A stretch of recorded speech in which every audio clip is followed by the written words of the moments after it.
giving you the question.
Ready?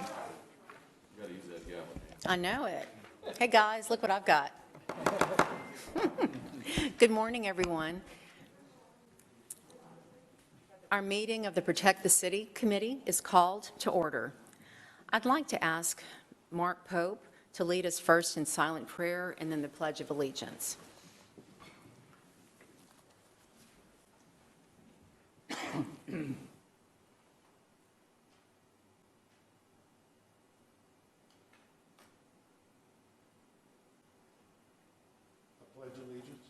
To the flag of the United States of America, and to the republic for which it stands, one nation, under God, indivisible, with liberty and justice for all. Thank you, Mark. I'd like to welcome everyone to the Protect the City Committee. As chair of the committee, I'd like to announce the following. This is a public hearing. To address the committee on any item on this agenda, please fill out the speaker form to submit your information to the clerk prior to the call of the agenda item, or you won't have the opportunity to speak. Staff assistance is available if needed. Items for submission to the committee should be handed to Council Clerk Mrs. Veronica Williams, seated to my left. When addressing the committee, state your name and title for the official record. The 3-minute rule will be in effect except for our speakers today. No debating or confrontational statements will be allowed. The front row to my left is for media only. Food and drinks are not allowed in the auditorium. Please silence all phones and electronic devices. I have one announcement. I want to thank Mr. Joseph Catalan for running the meeting on Thursday. I'm a lot better now, but I had a reaction to the Pfizer vaccine, and I was heartbroken, and yet there wasn't any way I was going to make it. So thank you all for what you accomplished on Thursday. Do any committee members have any announcements before we begin? And just as an FYI, I think you have some information from Bill Leindecker in front of you that you could review at your own, and I'm sure later he'll talk about it. Also in front of you, I know the question came up on the sales tax collections, and we noted that we had the chart as to the collection and the amounts that's being collected. And one is for the previous fiscal year, and the second one is for up to this year. This fiscal year, and it's for the city and the parish. Thank you. You're welcome. Thank you. All right, we have 4 speakers today, and what we're focusing on is the growing burden on city taxpayers. So we'd like to get perspectives from past Lafayette City Parish Council members and then our 2 current City Council members. Our first speaker, and may I say too, I think I've mentioned this to all of you, given the number of speakers, we're asking that you limit your comments to 15 minutes or less so that we have time to possibly ask you questions and conduct other business. Thank you. Former City Parish Councilman Jay Castile is our first speaker. Jay served 3 terms representing District 2 of the former Lafayette City Parish Council. He was an active member of the 2018 Fix the Charter Committee that proposed creating the separate city and parish councils. Jay, if you'd come forward and join us. Thank you.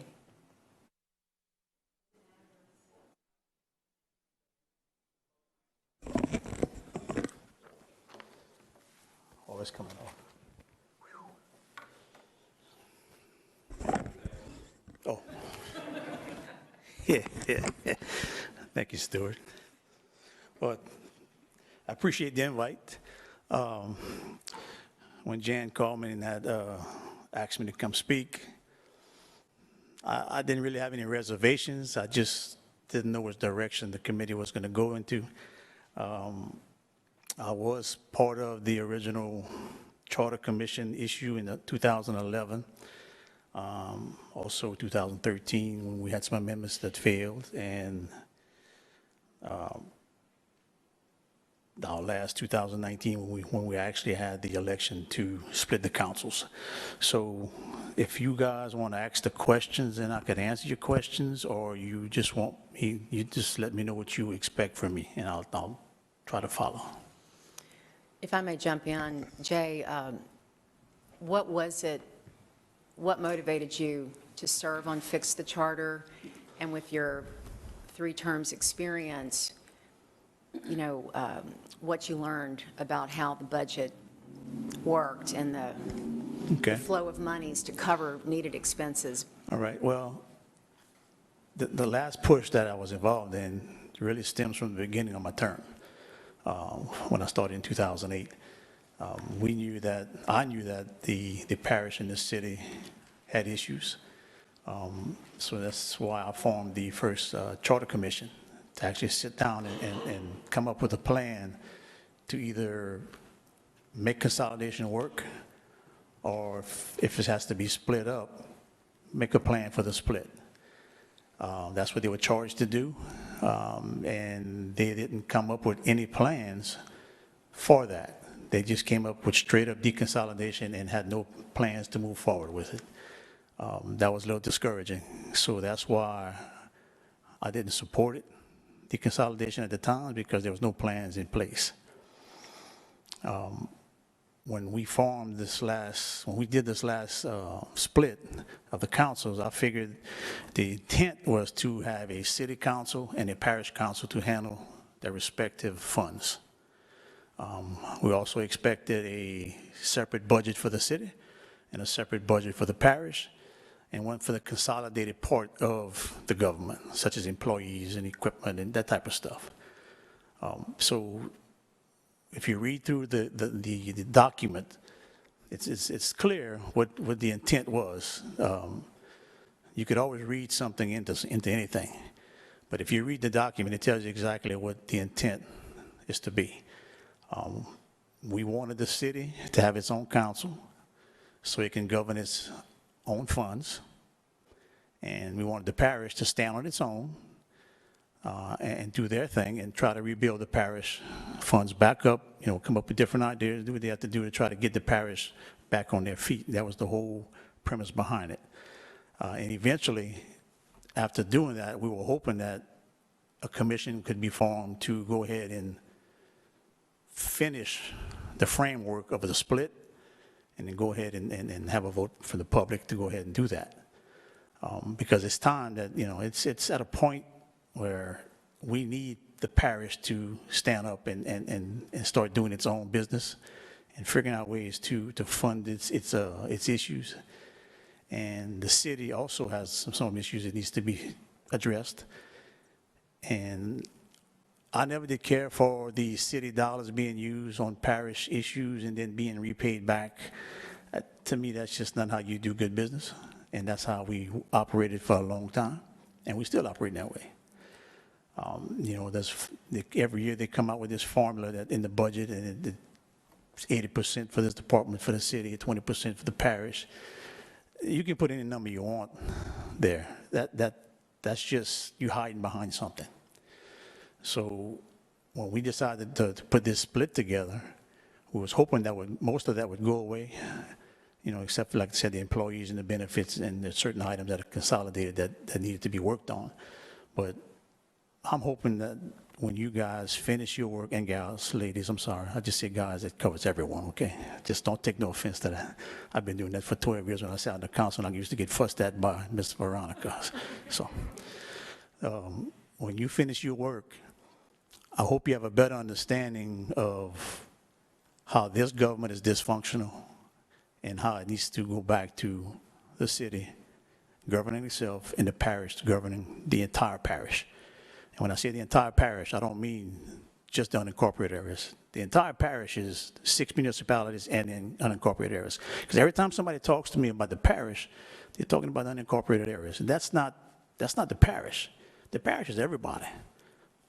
If you live in Lafayette, city of Broussard, Carencro, Dusson, Scott, wherever, Youngsville, you belong to the parish.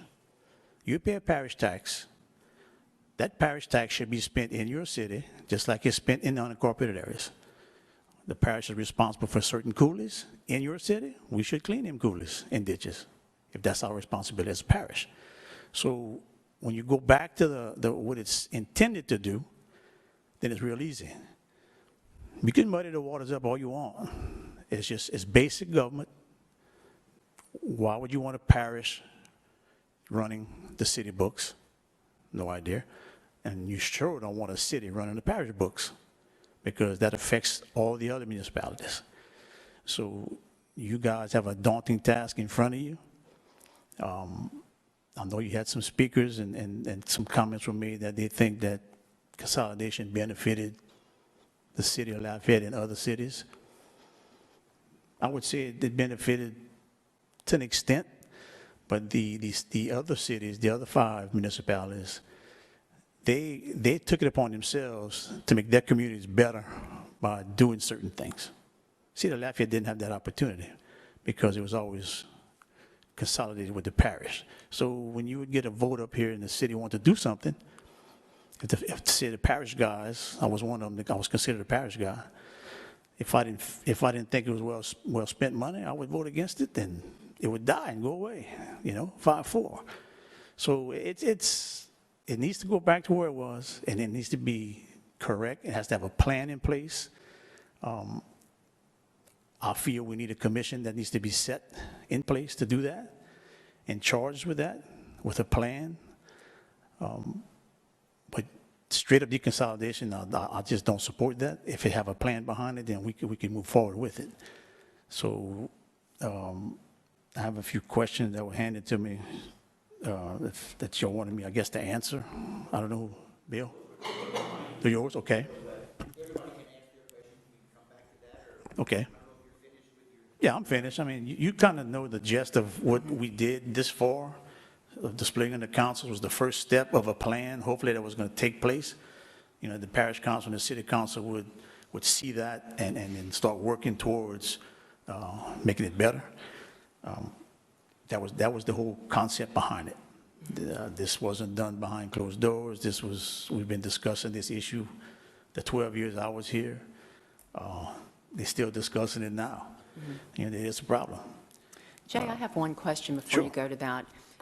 In your time working on the charter issues from 2011 and then the last one, was there ever discussion about hiring a professional type of, through the National League of Cities? Or I know there are people that work with municipalities, and while I don't like the idea personally of people coming in and telling us how to do our business, I'm sure there are people that can look at situations and come up with suggestions. I was just curious if that had ever even been bandied about, is getting someone that has a higher level, eagle's view, that could see in the weeds that we're experiencing. We thought about that, and we tried to actually find someone that can do that.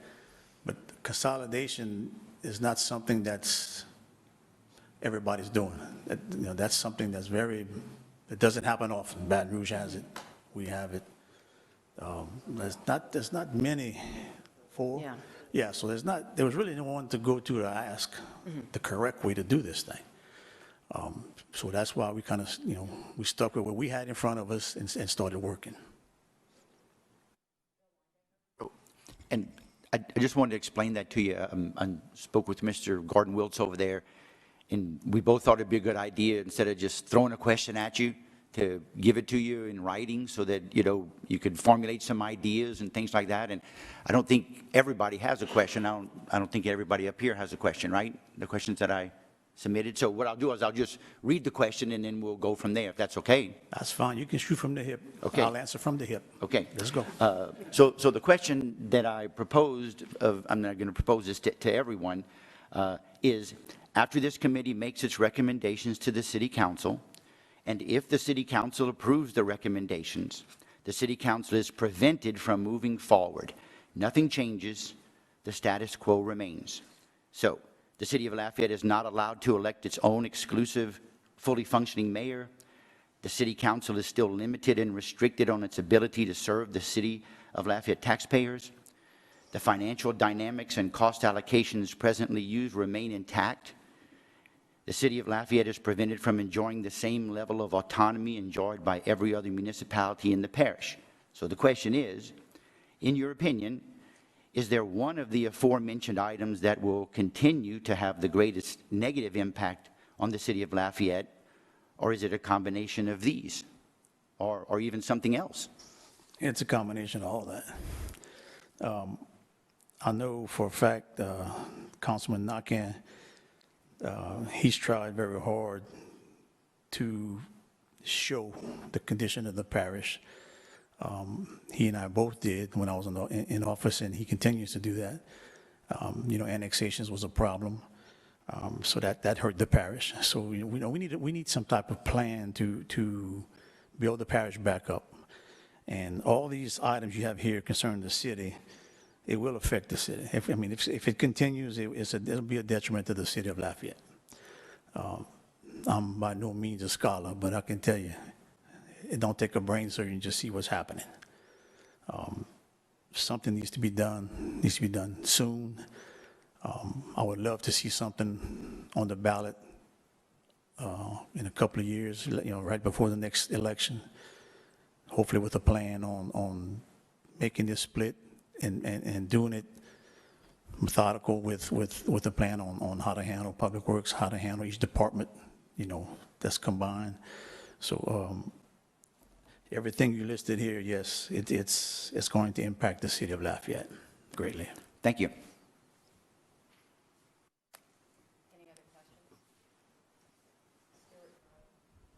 Jay, thanks for coming.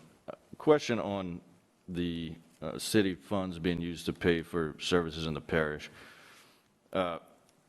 Could you explain to us, I think we've all, this has been an issue that has been much discussed, but little understood, at least speaking for myself personally. And just in your experience as a city parish council member, how did that work? What did it look like? And what can we look to try to quantify that practice? From what I was told by previous administrations and CFOs, when the budgets would come out, we'd see everything, this is what the parish wants to do, the city wants to do. And if the parish didn't have the money right away to fund it, the city would front it, and then at the end, the parish would pay it back, is what we were told. But to me, the longer you go with the less money you have, how do you keep paying this back? Why are you even borrowing the money from the city to start off with? You should be self-funded. If not, then you have an issue. That's in lies the issues with the parish. But I was always told that's how they were doing it. The city would front and then the parish would pay it back. That's a bad way of doing business to me. Because I know LCG in the city of Lafayette is not considered a banking institution, but it was being used as a bank, which is it's not right.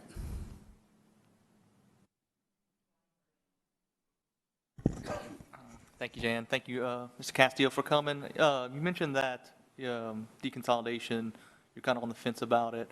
What's the biggest hurdle you think to deconsolidation? Like, what's the one big thing we'd have to get through if deconsolidation was on the table? If deconsolidation is on the table without a plan, I can't support it. I'm gonna vote against it. If deconsolidation is on the table with a plan, an exit plan on how to handle it, I'm all on board for it. We have to have some type of direction for the city and the parish to go once this happens, once deconsolidation happens. I'm not on the fence on deconsolidation. I've fought against it in 2011, I think it was, because there was no plan.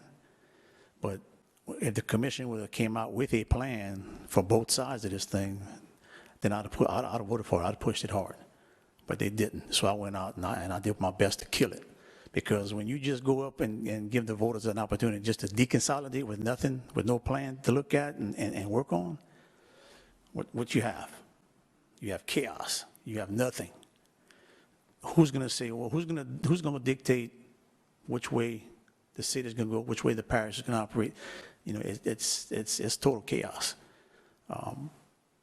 Almost like what it is now. Hate to say that, but. One more question, Jan. You were talking about some of the projects that are going on in the parish that the city would at least start funding and the parish would pay back. Do you remember some of the projects that were done? Oh, man, that's 12 years ago. Man, yeah. I don't remember yesterday, man. You crazy. I forgot how to get here. Just looking for some specific ones. 'Cause I get all over the board that doesn't happen, and then some people say, yeah, it does happen. Oh, no, it happens. I mean, you'll hear from, I guess, administrations that, no, that don't happen. Yeah, oh, yes, it happens. I mean, that's the only way the parish can get things funded. As tax collection come in, then they'll pay it off. When the parish would collect the millage monies, we had that money up front. But the sales tax money is what we had, we paid back certain things with, so it was, in certain projects, I can't give you particulars because there was a bunch.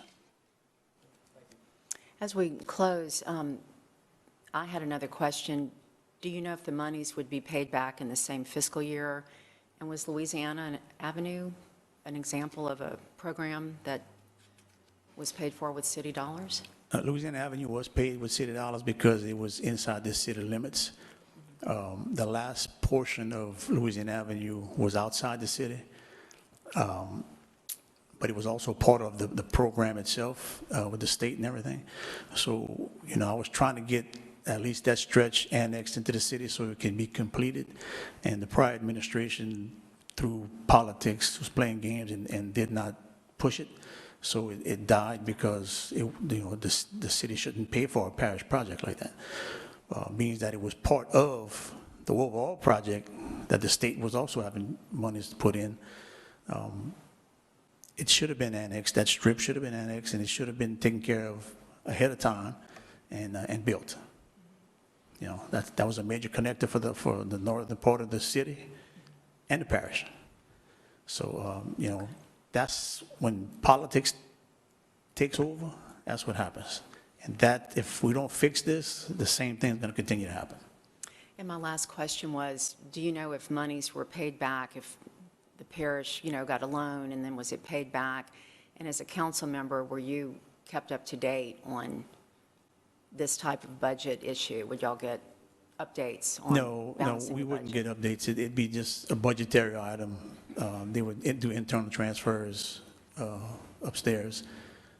So we wouldn't, we didn't know exactly how much was being spent, who was paying for it, but we just knew that the city was going to front it and we were going to pay it back. And, that was told to us by the CFO in every budget.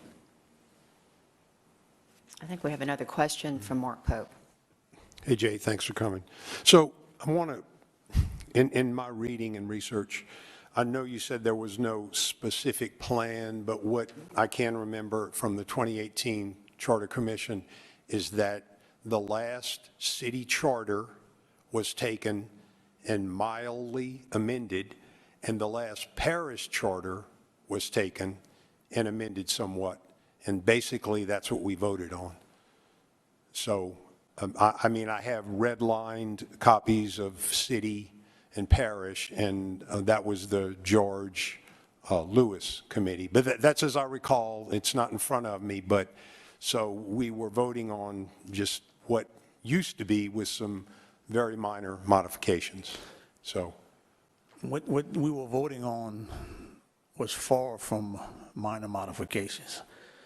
We were trying to put in place the protection for the city and the protection from the parish to allow them to do their work.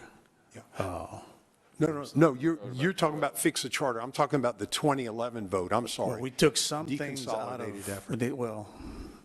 they used some of those ideas and tried to do something with it, but couldn't come to a conclusion to make anything work. Right. Yeah. And I agree. I hear what you're saying. Yeah. And I know what you're saying, Jay. Not trying to counteract what you said. It's legitimate. Okay, so I kind of had the same question as Roddy. It's, specific examples of, as you said, the city fronting money and the parish paying it back. I think that's what we're looking for up here as a committee, for specific examples. Right. So it can become more clear to us. I want to back up what you said about halfway through your presentation.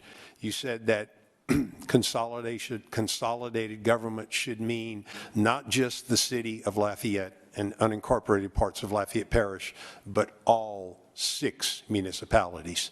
And if I can give you what I'm thinking, and you correct me if my thinking's erroneous, that all residents, whether they're in Scott, Karen Crow, Dusson, Youngsville, City of Lafayette, are paying parish taxes.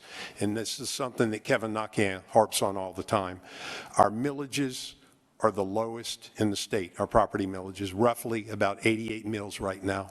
I'm just going to go from the bottom all the way to the top. St. Tammany Parish pays 150 mills. And we're not covering basic services. As you know, that jail and courthouse complex millage, it's broke right now. There's not adequate money.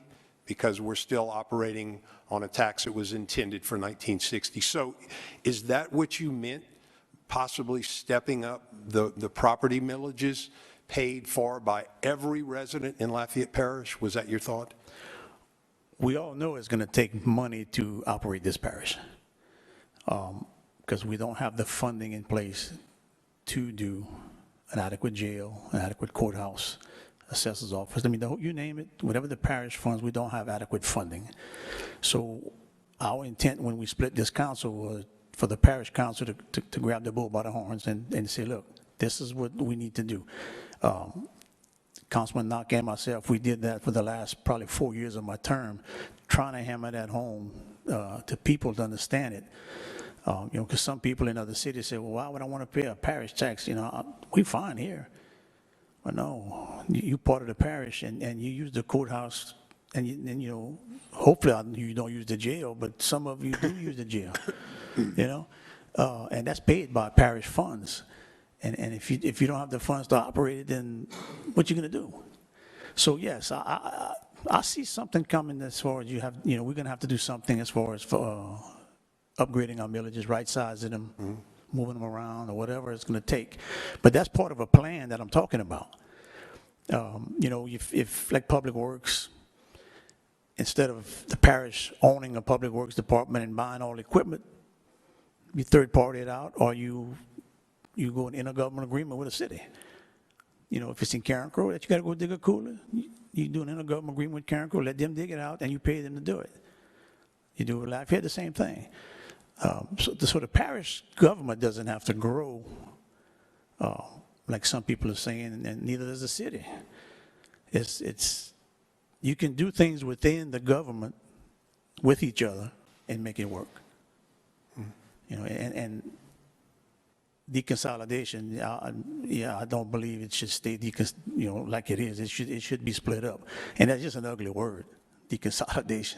I wish we could find a different word, different term for it. Redefining. Yes, we need to do something. But yes, it's just not. It's something's going to have to give. Final comment. I know I said Kevin pounded the drum. I know you did too. Trying to make people understand that parish government is mainly responsible for state mandated services, and we don't have the revenue, and we fall short, or we break even at best. So you pounded the drum as well. Good job. I think Kevin broke a few more drum skins. Oh yeah, he's still breaking the drums. Yeah. He's still breaking the drums. Okay, Yeah. Thank you. I talked to him yesterday. He was breaking the drums yesterday. So.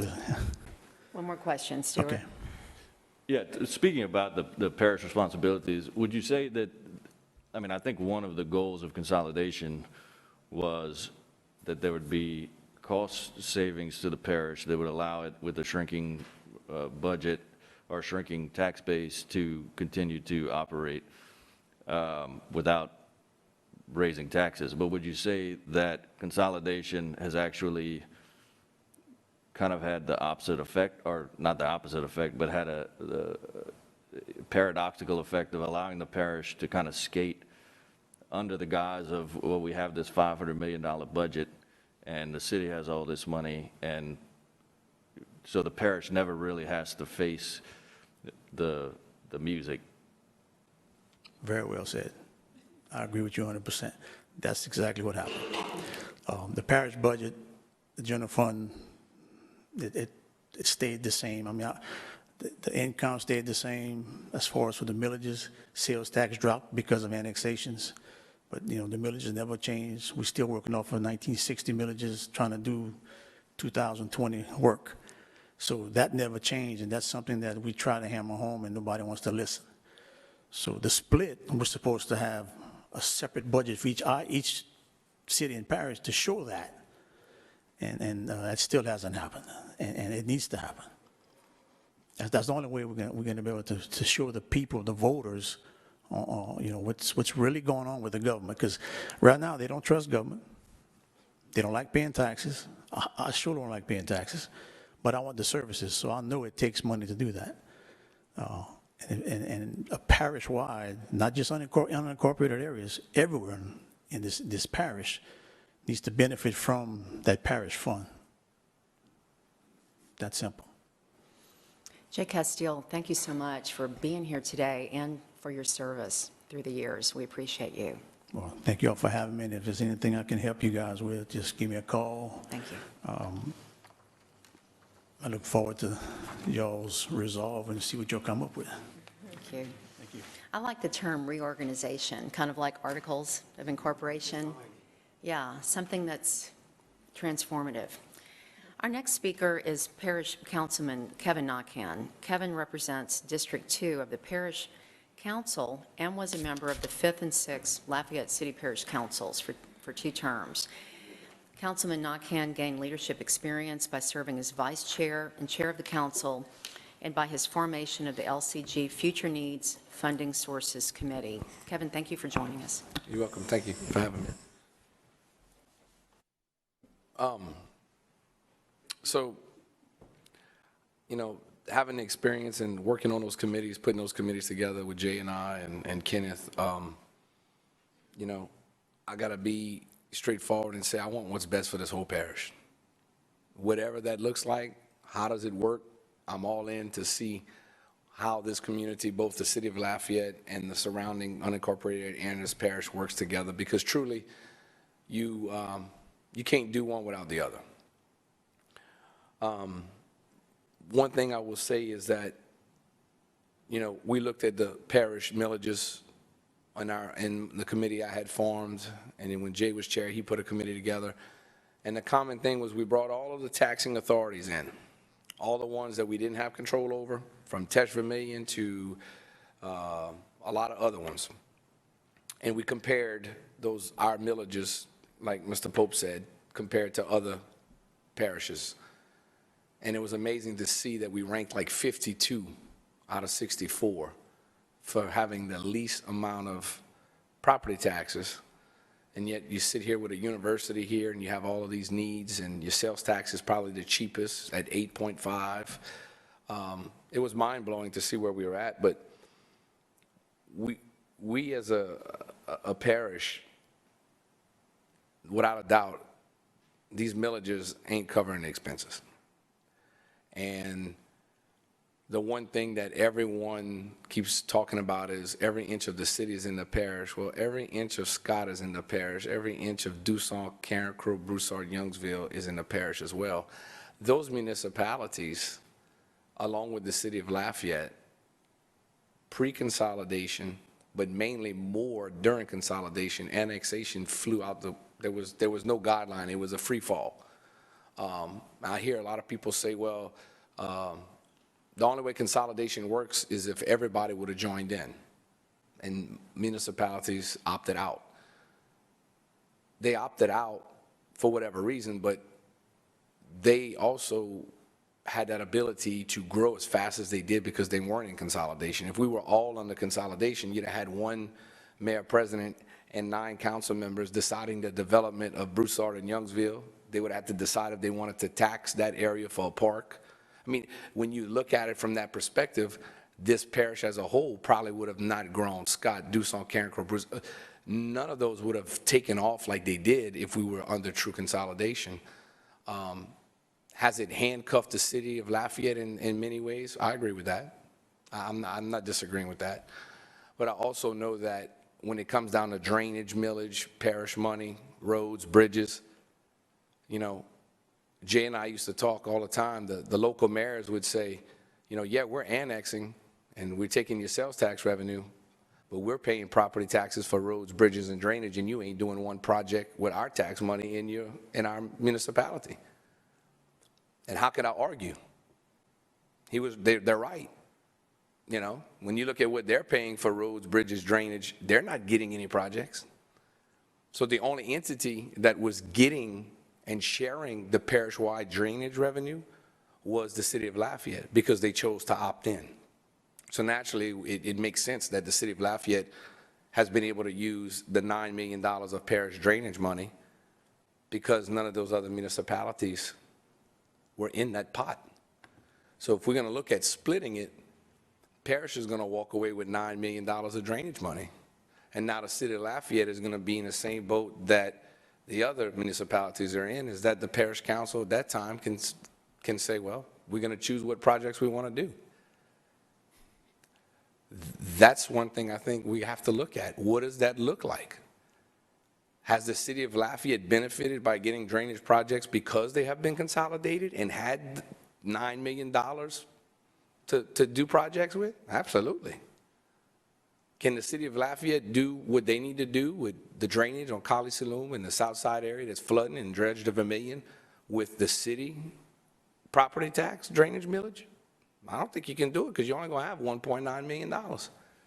So at that point, how does the city of Lafayette also raise the revenue so that they can do their own drainage projects within the city of Lafayette, like Scott, Carencro, and the rest have been forced to do? Because the parish hasn't given them any money for any projects, but they've been paying property taxes for the same services. So then, so that's one thing you got to think about. I don't know how to answer that. I don't know, what does that look like? Does that look like not only, we talk about the parish maybe having to right size our millages? Well, at that point, maybe the city of Lafayette might have to look at some of their millages, maybe increasing it, because they won't be able to have the parish share of that $9 million guaranteed like they had during consolidation. Because now, maybe the parish wants to go clean some coulee means in Carencro and clean and do the drainage north to stop the water coming down so fast to the Vermilion. Maybe we need to go, but parish wants to buy land and dig these retention ponds north to hold that water. So those are things that I ask myself, how is the city residents, taxpayers, how have they benefited? One way they benefited. One way with drainage, they have been able to use part of that pot of money where the other municipalities should, but we couldn't spend parish dollars in another municipality. So those things are something to think about. Do I think, I've been criticized on the radio many times because everybody thinks I'm tax happy. I'm not tax happy. But I'm like Mr. Castillo. You get what you pay for, And until this parish as a whole understands, if we want better schools, we want better roads, we want better drainage, we want to make sure our courthouse and jailhouse is self-sufficient, then we have to all be honest. Does that mean everybody from the municipalities and the city of Lafayette have to support the parish to get on its own by paying taxes, whether it's a parish-wide sales tax, whether it's raising the courthouse jail complex? I mean, something has to be talked about. Jay and I tried to right-size the courthouse and jail tax a couple of years ago, and it failed miserably. Parish-wide fire protection failed miserably. We're just in an area that people do not want to pay any more taxes. So I like the reorganization word you use, but if we're going to be honest, it's kind of like if this thing does go to deconsolidation and we do split, then how can everybody in the parish give back what was taken through annexation and through sales tax? It's like, hey, you want a divorce, but the one who makes the most money has got to pay spousal support. Okay? I mean, somebody's got to fund the parish to be whole again, Would I like the parish to be self-sufficient and never have to use $1? Absolutely. That's why right now in this council that I serve on, our parish council has been able to work and get parks and recreation to the point that this upcoming budget, it's the city of Lafayette. We've negotiated the parish parks in the unincorporated area with those municipalities so that they take them over. We don't, they use the land. We didn't sell it, but yet they're going to take over the maintenance. They're taking over all of these things so we can help support Parks and Rec where we're not having to dip into the city to take care of that, One thing about consolidation, when it did happen, I don't understand for the life of me why they didn't consolidate Parks and Rec and make everybody in the parish pay a millage. It was only designed for the city of Lafayette to pay 100% of Parks and Rec, but yet that millage was also created for maybe 10 or 12 facilities, and that department grew, and we got 30-something parks throughout the parish, but yet one set of people are paying for it. So I feel for the city in that. I've always been an advocate that everybody in the parish has to step up.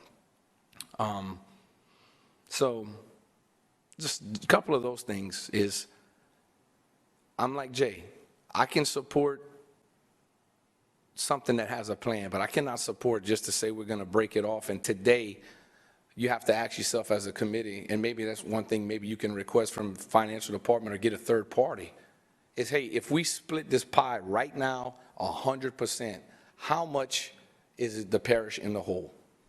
What does that look like?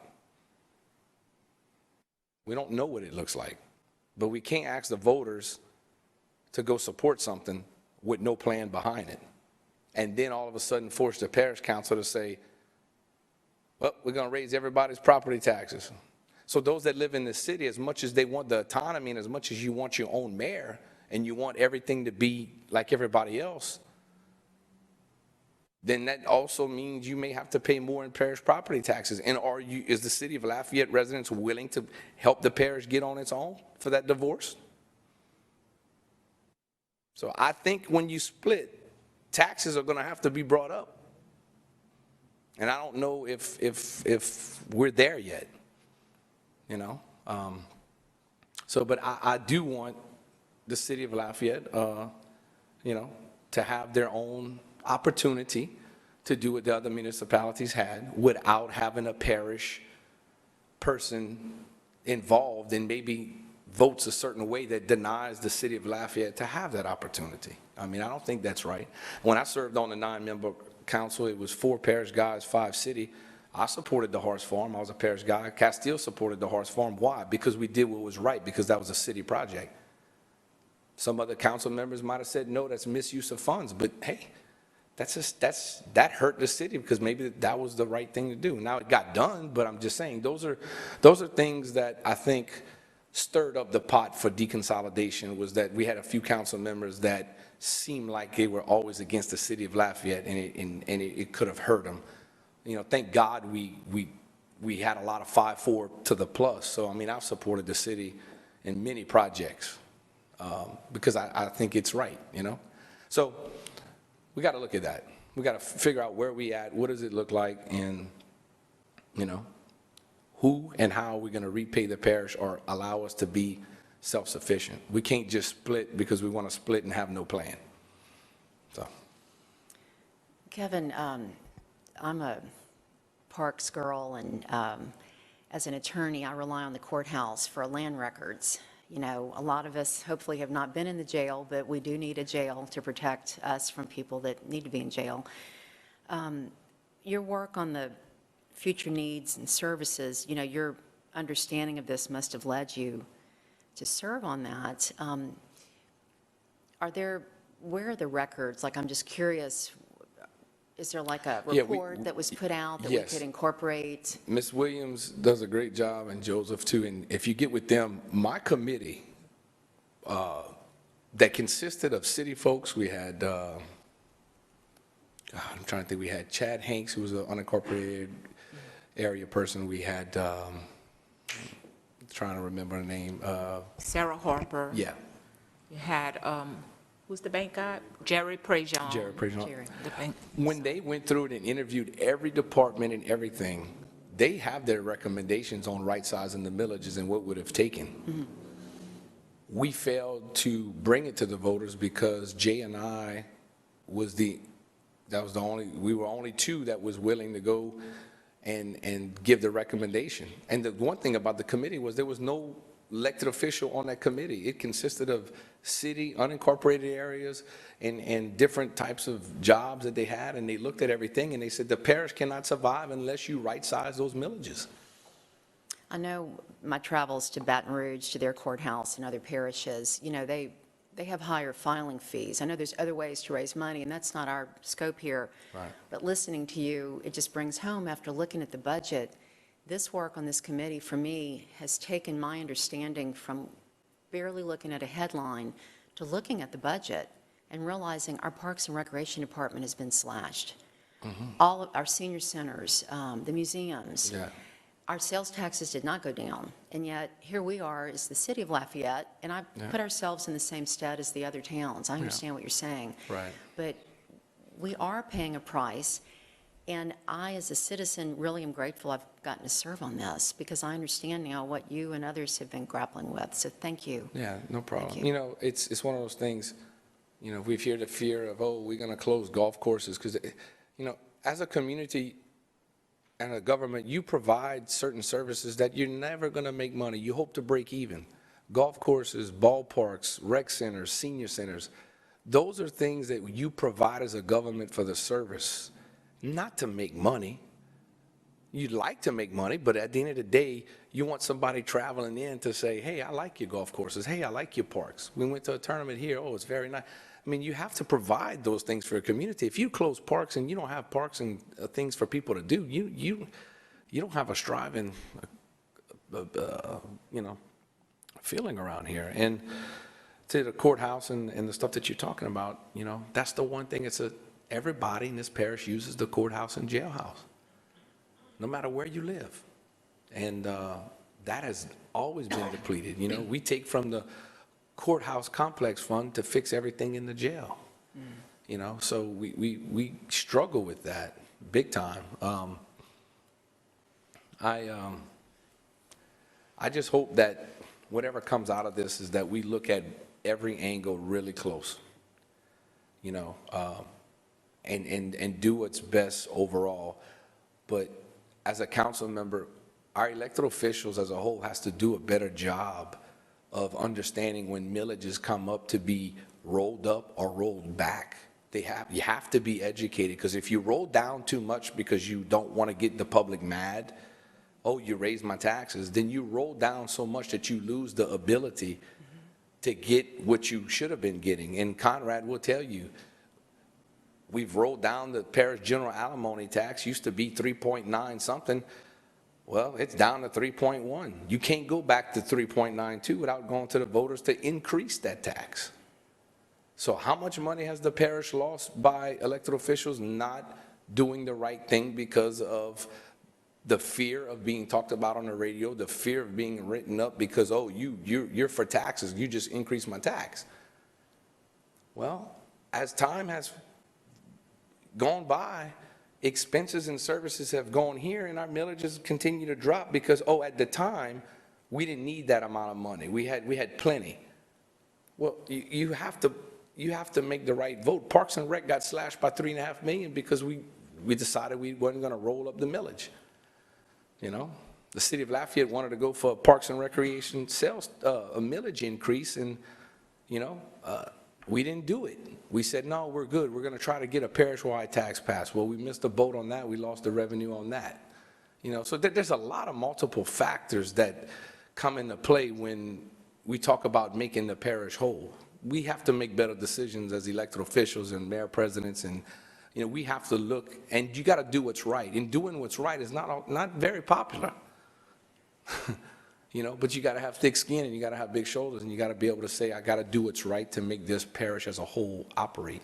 And the only way city of Lafayette has that opportunity is to make the parish whole again, where they can be self-sufficient and the city of Lafayette can get underneath and prosper like those other municipalities. And I think if that comes to play and you have that plan, and we honest with the people and we educate them on exactly what it looks like, how it's going to work, and it passes, we're all going to be heroes. And we can all look back, and our kids and grandkids are going to stay in Lafayette because we're going to have all of the right services and things going to be self-sufficient. We have a question from Bill Leindecker. Thank you very much for coming today. If I could just get your opinion on the question that, you know, that I gave you. Yes, sir. I mean, I'm like Jay. If it stays like it is, it's going to be a combination of all of that. You know, every municipality has an elected police chief. City of Lafayette, you're appointed. I don't think that. I think it should be as big as the city of Lafayette. It should be an elected position. That's a charter thing that needs to be tweaked. Without that, you know, you're not like the rest. You know, you kind of restricted in that area. And the allocations, you're right. I think it's bad business. I think it's, you know, city pays for it, the parish hopes to pay you back. I don't, it'll continue that way. And I think if Laurie was here and she comes give you a presentation and she zeroes out the allocation and acts like today we split and the city pays their portion, 100 the parish picks up theirs. I think that's where I think we need to find what that annual number is and how bad it's going to be. I mean, you have to get to that point to see even where do you go from there, you know? You got MERS, you got PERS, you got, you know, and I'm like Jay, I think if the parish got on its own, I think we should third-party contract our roads, bridges, and drainage. I agree with that. Parish could save a lot of money. We wouldn't have all the overhead on employees. We could have just the council staff. We could, you know, to handle our operations. But I think that's the way it would have to go if it goes that way. The parish doesn't want to have to buy all the equipment back. We don't want to have a separate parish building for public works. And I think if you just third party and do an intergovernmental agreement and do that, I think it would work, you know? So, no, your answer to the question is, it's a combination of all of those things. Thank you. We have a question from Mark Pope. Okay, so because history is important, I'm going to make a statement, and then I'm going to come back and ask you a question, Kevin. You talked about rolling the millages forward. In other words, when property values drop and you're going to get less money from your property millages, by state law, you can increase your millage to make the same money you made the previous year. That didn't just float out from the stratosphere. That is a state law. I don't have my statutes in front of me. I believe it was in the 90s.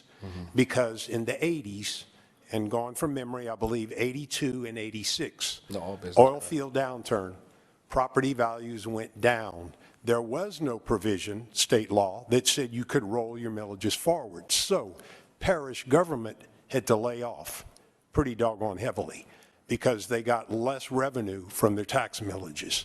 So I believe it was somewhere in the early 90s when that state law passed, allowing you, the council, to roll your millages up forward when property values go down. Correct. And I think that should be done because we're already struggling. Right. So we need at least the same revenue we had last year, minimum. Otherwise, we're in a big bind. And you know, I agree with you 100%. You hit the nail on the head. Prime example, this past budget, the parish was under budget. We wouldn't have been able to meet the budget by $3.9 million. So we had all the millages coming up. So we needed to roll, because of the assessment year, Conrad said we could have increased and went to a new highest, which if we would have done that, would have brought in at least the same amount of revenue as we did the previous year, and we would have been fine. We went through a veto process, and we could not find the 3.9, so we basically rolled everything up with the exception of the airport and a couple of others. So that tells you right there that administrations and the council, you couldn't cut the parish $3.9 million without closing or laying off people. So, I mean, we're already there. So we need to figure out how does the parish get on its own? Okay, here's my question. Brief statement followed by a question. So you've been on the government for quite some time. You've attended a lot of police jury association conventions. You've talked to a lot of other people from other governments. Home Rule Charter says basically you can do what you want to do as long as you don't violate the state constitution. Right. So I understand a mayor president, you got one person serving two masters.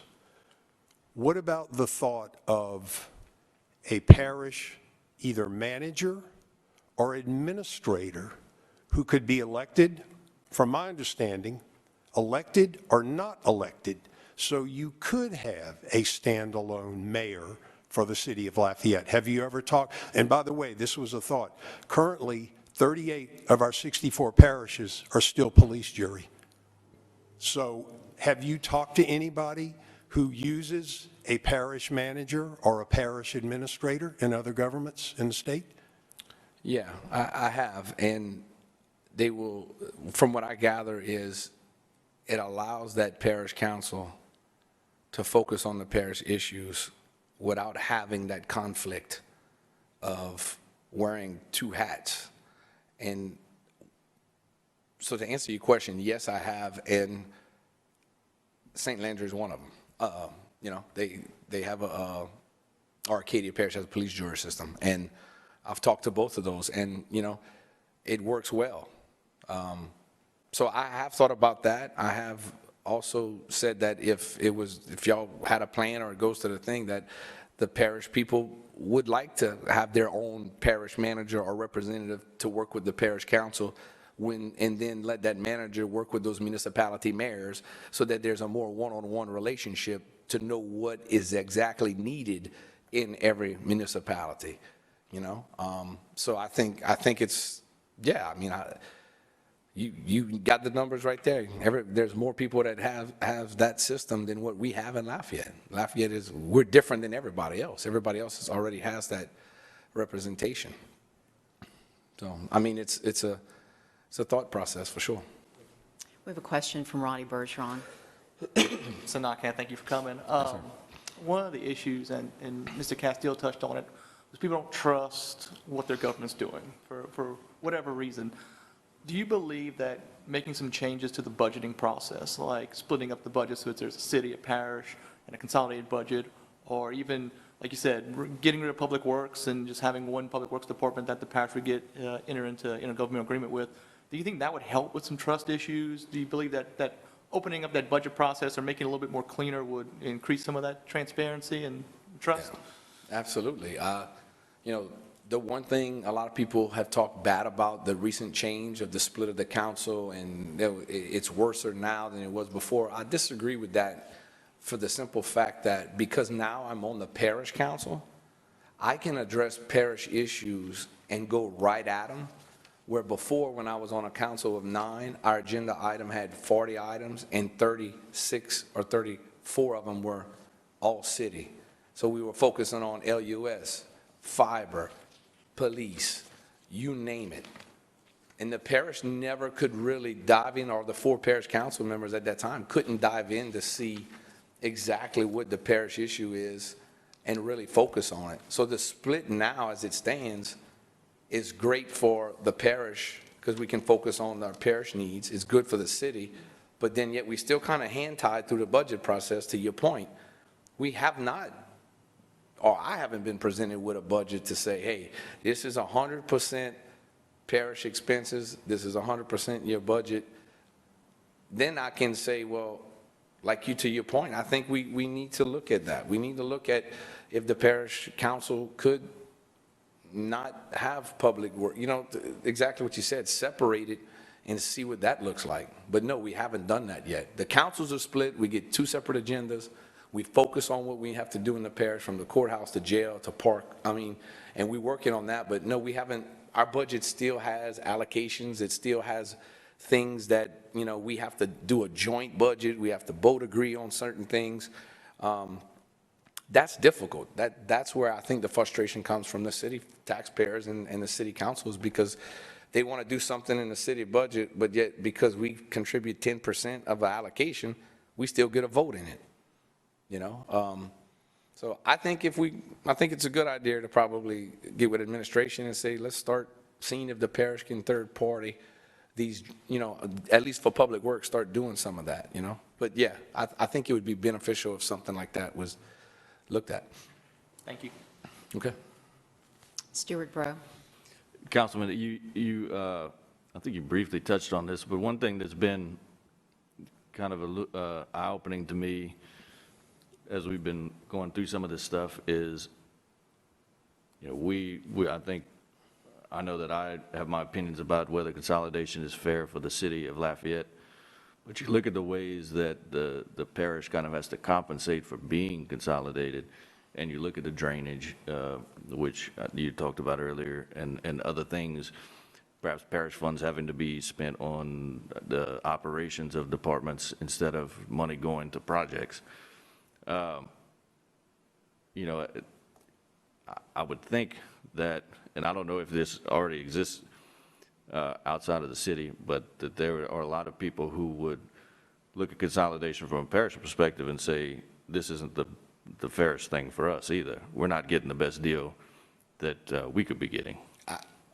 Exactly. I mean, as I read the Mayor President's, you know, report, he is right. The city of Lafayette has been able to annex, and the sales tax has grown, and the growth has been there through consolidation, and it's a good thing. But the one negative thing that the parish people say is, well, through consolidation, all we've done is lost revenue. We've lost revenue through annexations, and that's just not business. You got to keep in mind when another municipality or the city of Lafayette annexes a subdivision, you're not losing the sales tax so much, but you're losing the parish general alimony tax, because no longer they have to pay the 3.52.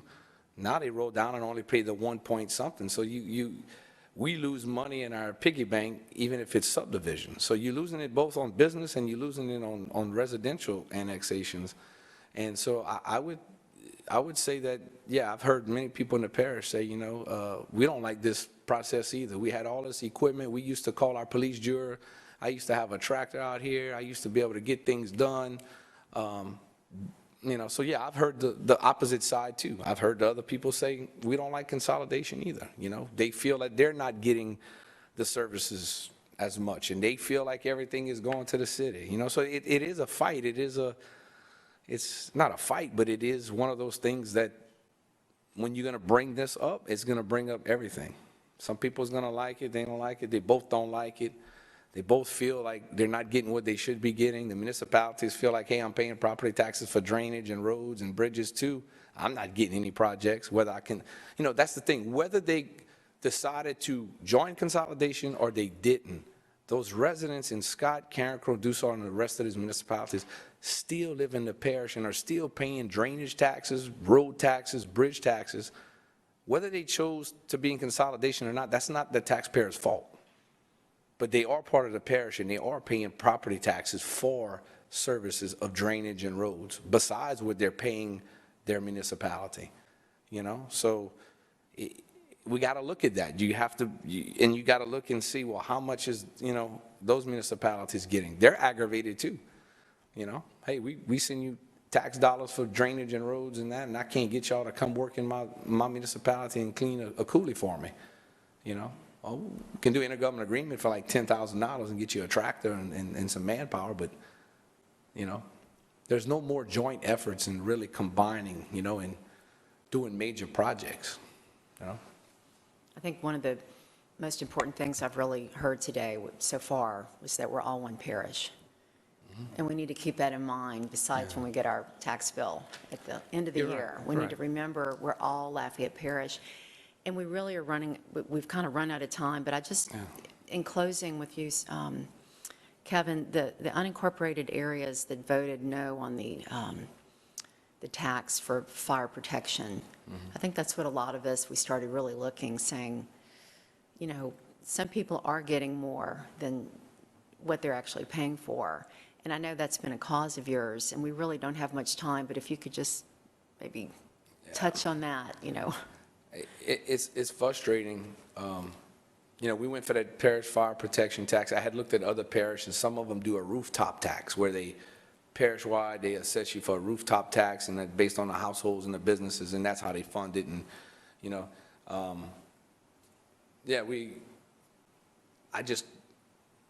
they were getting services for free, and I live in an unincorporated area, and I didn't think it was right, that I'm using Judy's Park, this park, and I'm not paying a millage for the park, but yet I got people complaining because, this park don't have no parking lot, there's grass here, fire protection, I'm not, I call 911, there was no education on the fact that they were getting fire protection for free.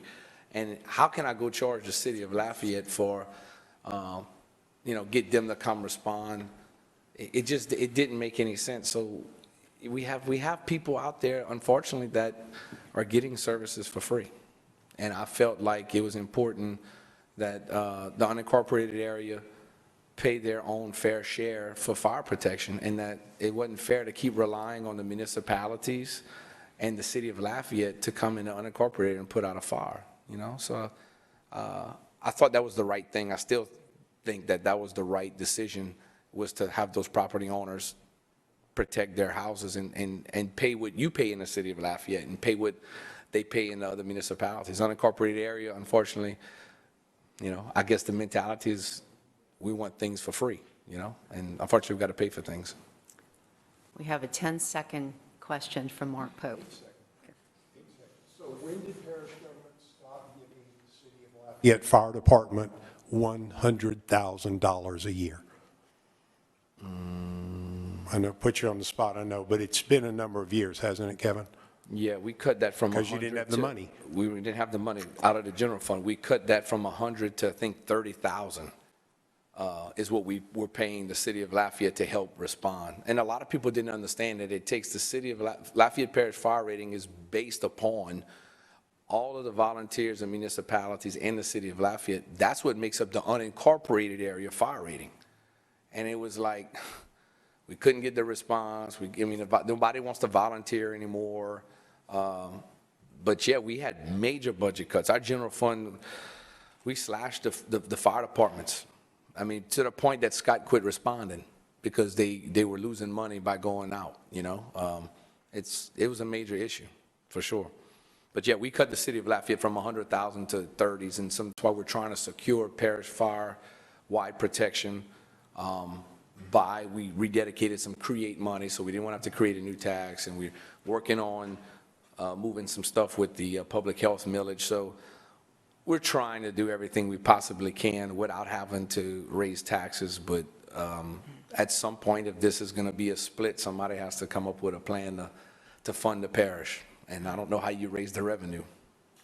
Kevin, thank you so much for your time today and your service. Are you staying with us? You need a ride back? I'm going to stay. Okay, I got my Yeah. car. All right, cool deal. He's getting his windows tinted today. Yeah, well, not mine, my wife's. Well, your wife's my car, yeah. Take care. Wife's happy, everybody happy. That's right, always. Next, we're going to hear from two members of our Lafayette City Council, and I don't want to speak out of turn, but I understood that Nanette would like to go first. You've got to get back to school. Mr. Lazard, is that all right with you? If we go out of order, thank you so much. Our next speaker is Councilwoman Nanette Cook, who represents Lafayette City Council District 4. Nanette was first elected to public office in 2015 when she served as a member of the 6th and final Lafayette City Parish Council. Nanette Cook, thank you. Thank you. First of all, I want to thank all of you for serving on this committee, for taking your time, and also for having me today. Also, I would like to thank the parish council members that came today, both current and former. I've always enjoyed working with those two guys, and really just listening to them today, I feel like we're onto something. We're going in the right direction because I think they understand, you know, what the city is looking for in terms of what we're trying to protect. And so I really appreciate your comments today. I wrote a few things down, so bear with me. My hope for this committee is to provide the council as well as the public with more clarity on where the tax dollars are being spent. Transparency is a word that is thrown out so often in so many discussions, mostly dealing with money. My suggestion today will be how we can make the budget first easier to read, as well as clearer on where the city dollars are going and the parish dollars are going, and what items, departments should be currently shared by consolidated government. Those are always my questions when we're looking at the budget. I've been through 5 budget hearings, 4 as a city parish member, 1 as a city council member. And while they've all been challenging, I'd like to say this last one was probably the most frustrating in terms of feeling like we had our hands tied in a lot of issues with determining what could be used, what money could be used for what things. The charter change that allowed us to split the councils has definitely caused some confusion with the budget process. Last budget, we did separate hearings into separate meetings, city and parish, and we also had some joint meetings on the budget. We separated certain departments, went to just city, certain went to just parish, and then we had some joint meetings. The manner in which the administration determined what was city and what was parish to me was alarming. Maybe I have made it too simplistic, but if a department is funded by city taxpayer dollars or a city millage, I believe that only the city council should be deciding on the department's budget. Same thing for the parish. This was not the case. It was determined that there was some parish dollars being spent in each department, which then allowed for a couple of departments to be used as a joint department, and so could be, again, voted on by both councils. And this was kind of a lot having to do with employee salaries, because a lot of our employees are shared, and so the answers I received from the CFO was that the employee salaries are paid the majority, and I'm going to talk allocations in a minute here, the majority by city and some by parish, but it was enough to allow these departments to be considered joint departments because those employees were shared within, which, okay, I mean, maybe that made a little sense at the time. But because our employee salary staffs are both paid by city and parish as decided by administration, this gave both councils a vote. I do not think taxpayers of the city would agree that this is fair representation or an example of transparency. My favorite example of this was the Parks and Rec Department discussions, and I think Kevin alluded to that already. When an item to fund the parks that were underfunded in the proposed budget came up for a vote, it was blocked by the parish council as they refused to introduce it, therefore causing it to die on the floor. So as a city council, we were not allowed to move forward with this particular vote on something which related to a department funded, majority of it funded by a city millage. And so it died on the floor, which I believe that was very frustrating. These types of actions will continue until we correct the way we are reporting the budget and tracking where the dollars are going. And to me, that's very important, where the dollars are going. By doing this, we can establish who should be controlling what as far as how the money is spent. If it's city dollars, I believe the city should be controlling where it's spent. If it's parish dollars, same thing. There are some other things that I would like to see happen with our departments, and this is something I'm throwing out there in terms of hopefully it sticks eventually. On the subject again of the Parks and Rec Department, I would like to see this department reorganized into the Culture and Recreation Department and include the Hyman Performing Arts Center, the ACA, and the Lafayette Science Museum. These are all city-owned buildings, and they should be under the purview of the city council to determine the direction we want to go with them moving forward. Currently, we're working on some very promising public-private partnership with these facilities as well as our recreation facilities. So we are looking at some suggestions by administration as far as public-private partnerships.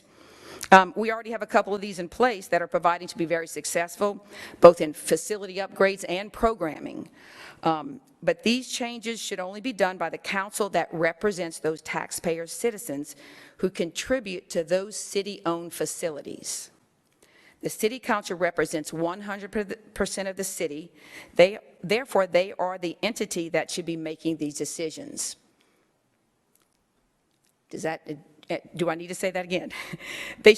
Any changes that are related to a department that is funded by 100% by city should basically be the city's responsibility as far as making the determination of what's going to be happening with that department. Now let's talk a little bit about allocation formulas. Very scientific, right? Or as it was told, based on ability to pay. While I am not hoping to see the parish go broke, and I say that, I'll say that 10 million times so you understand that. That is not the intention of this conversation. I do believe the manner in which we have been operating, though, has been very unfair to the taxpayers of the city of Lafayette. As I review the budget on subsidies alone, I see we have 10 operating subsidies by both city and parish, most of these using the 80-20 parish allocation formula. I understand Lafayette is part of consolidated government, but I guess my concern is the city is being asked to fund the parish while other municipalities in the parish, having opted out of consolidation years ago, are not contributing to the extent that the city of Lafayette does. And while it was discussed earlier, we all pay into the parish. Every single municipality pays into the parish. Lafayette does too. The city of Lafayette pays its portions of property taxes, all of the things that every other municipality pays. So we are paying our portion too as a city. But we are also asked to dip into our general fund on top of that to help fund some things that are not necessarily city-owned facilities or city funds that we should be dipping into to pay for parish mandates. So that's one of my concerns. So again, as I think of consolidation as it happened 20 plus years ago, I guess in hindsight, I think maybe the fact that the other municipalities did not want to, jump in and be a part of this should have been a red flag. It should have been a point where, okay, when we talk consolidation of Lafayette Parish, if we don't have everybody that wants to join in, then maybe it wasn't going to be as effective as it could be. And I mean, I'm not saying I know all, but when I look at it now, and of course, as hindsight, of course, I feel like maybe that would have been something that should have been, could have been a red flag. Okay, still talking about allocation formulas, these are determined by administration and our chief financial officer. I would like to see these formulas discussed more with the councils. I'm not sure how that's determined. I mean, why is it 80-20? Again, is it just because of ability to pay? Are these ever discussed? The administration, I guess, has that ability to decide those allocation formulas. I'm not sure if, why don't the councils have some input in that as determining, okay, what seems fair to the councils? I'm not sure. We often talked about, could we see a 50-50 allocation formula, at least to consider the fact that we're consolidated? Can it be a little fairer? Again, we were told that that would, again, break the parish. So, again, which is not my intention. So we, of course, backed off of that conversation at the moment. But I'd like to see maybe if we are going to be doing those allocation formulas, why wasn't it discussed with the councils? Why was that not a discussion or even a vote that the councils would get to have? So, that was something that kind of bothered me. Because one of my favorite allocation ironies, really, is the fact that we, the city of Lafayette, fund the legal department 80% to 20%. But we couldn't get our own legal representation. Now, while we have legal representation, we do, and we have very qualified lawyers. Let me say that, again, 1,000 times.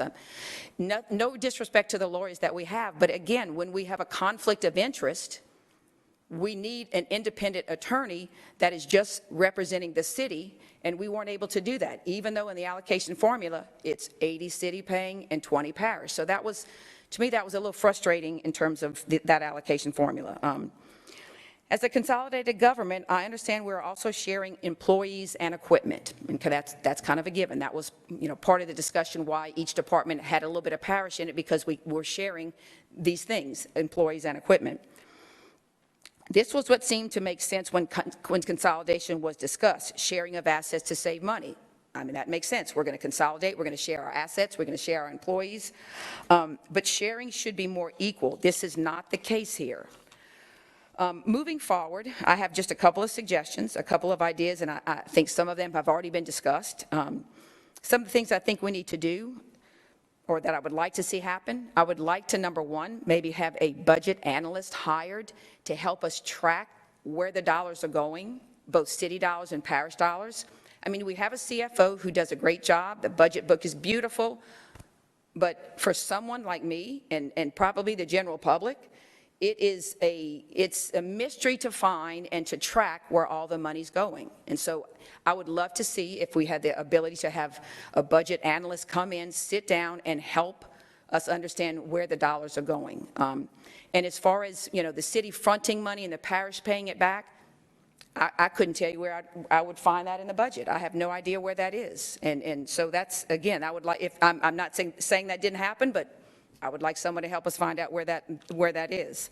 Number two, determine what allocation formula is used for all LCG employees with regard to salaries. Meaning, again, I'm not sure what that formula is in terms of salaries. It fluctuates between departments, but what percentages of LCG employees is the city paying and what percentage is the parish paying?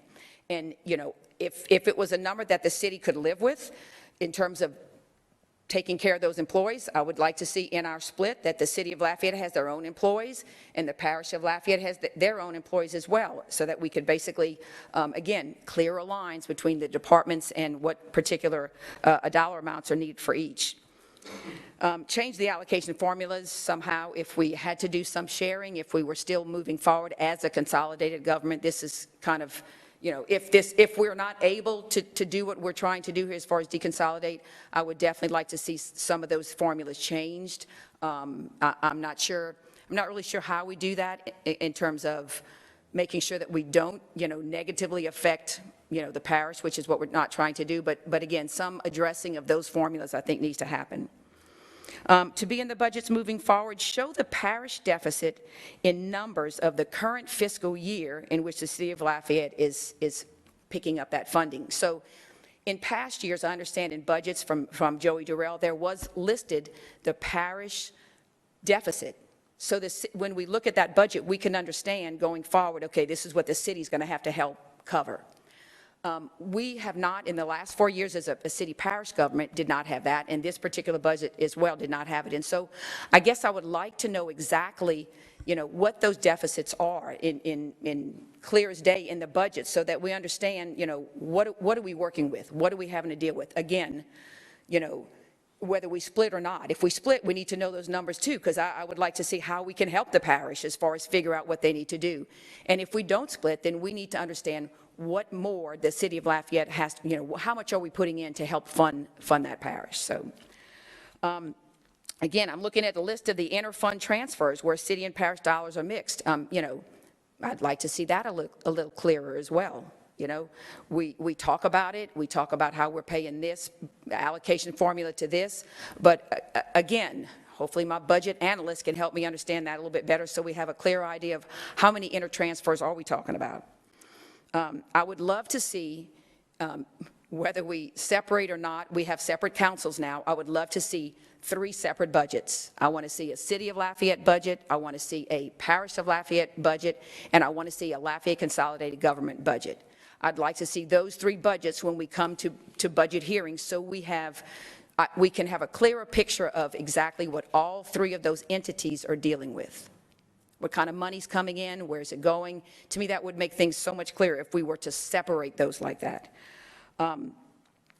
Let's see, and obtain a list of City of Lafayette, Parish of Lafayette, consolidated government-owned assets and obligations in a format easier to read and to understand. Again, all of our assets. I know Public Works, for instance, we share a lot of equipment because we're consolidated with that department. And so, again, and we have that in our budget book. It's in all, it's in the manning tables, and it has all the employees, and we basically have those kind of things listed. But again, if they were to be listed in just the consolidated government and separate the Lafayette out, the parish out, I think, again, we would be able to understand better what we're working with. How much equipment are we talking about?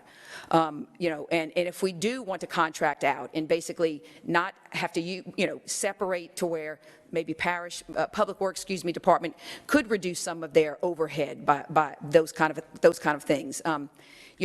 We've also looked at things like, vehicles, that we have several vehicles in consolidated government. And, I know that they're all over in each department, but again, the idea of, do we need all of those? Can we look at those a little closer and determine, how many of those are being used? And last budget, we kind of touched on that, but again, it was not something that could be decided by one council or the other, and so it was definitely a gray area. So I guess, what I hope to see from this committee, and again, thank you, because I know you're hearing all kind of stuff all the time, is more clarity in some of those things in terms of the money trail. Where is it going? Where's the money from the city being spent? Where the parish money is being spent? What are ways that we can actually figure out how we can, deconsolidate, reorganize without crippling either one of these entities. And that would be my hope, as far as the committee. So as far as I don't know if Bill wants me to address those questions. I can go right to them. Again, I guess, the kind of the cliche standard answer is they're all very important in terms of moving forward. And whether we consolidate or deconsolidate, Lafayette is, and the parish, we're both crippled to some extent by what we're dealing with at this point. The city of Lafayette maybe with not the control they would like to have over their tax dollars, and the parish with their budget, lack of budget, lack of funding, based on consolidation. So, we're all hoping that moving forward there is something that can come out of, this committee to direct us to whether, what's the best course of action. And all of these things, I believe we need to have a mayor of Lafayette. I believe we need to have our own mayor like every other municipality has. Maybe a CFO of the parish, or a parish, parish president, call him parish president, like the other, parishes have. So, I feel like a reorganization of those things are important that we have. I'm kind of looking through here, the limited, the restricted liability of the taxpayer dollars for the city as far as knowing where they're going is important. Again, we talked about cost allocations, again, I'm not confused by how they come up with them, because it's how, according to what they're able to pay. I'm just concerned on how we come up with those without really much input and/or, really input from either council, I guess, mostly. Autonomy, like all the other municipalities in the parish, they also put up tax money, just like we said before, they all pay their part.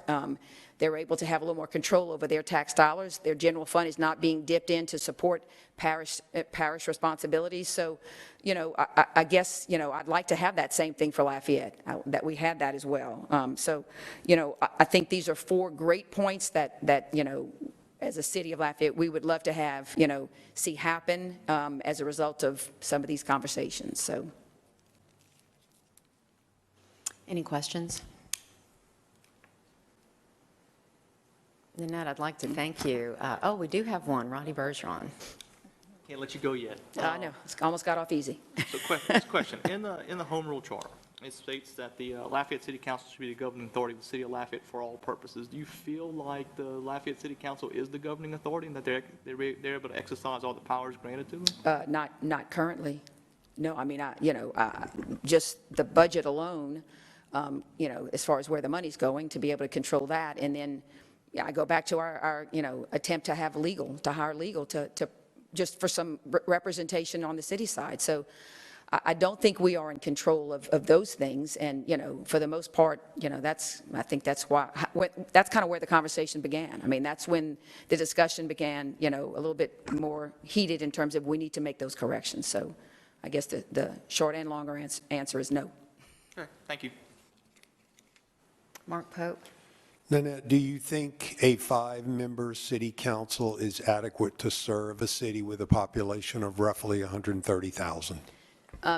No, I would like to ideally see it as a 7-member council. And we kind of talked about that when this came, when we started doing the process and we split the councils. Years ago, it was a 5-member council. My father served on a 5-member council, but that was years ago when the city of Lafayette was not the size that it is now. So I do believe that a 7-member council would be more ideal. And, if that's something y'all are discussing as well on that end, that's something we need to think about. Thank you.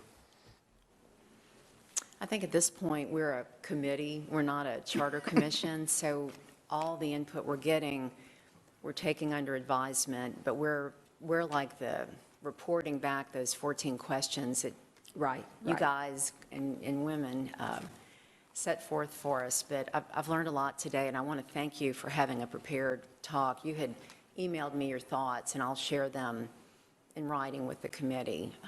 It was nothing other than what you said, but we really hadn't discussed all this. But I think you laid out kind of the biggest issues on the table for you. So with no other questions, Nanette, thank you, and thanks for taking off school today. No problem. It was good diversion. Yeah, thank you. Our next speaker, get my notes, is Councilman Glenn Lazard, who represents, I've lost my notes. I know this. Represents District 5, the seat to which he was elected in 2019. Glenn Lazard has been engaged in the private practice of law for the past 25 years and was also honorably discharged from the United States Army. Thank you so much for joining us today. Good morning to everyone, and first of all, I certainly want to thank you all for your service to the community. I know that a lot's being thrown at you all at just from all different angles, and we're asking you to really solve some very difficult issues. For starters, I should have came first, because to follow these 3 individuals, it's very complicated. I'm really not sure, in all honesty, I'm really not sure what I can add to the conversation other than my personal opinion, because they've pretty much covered all the bases, in all honesty.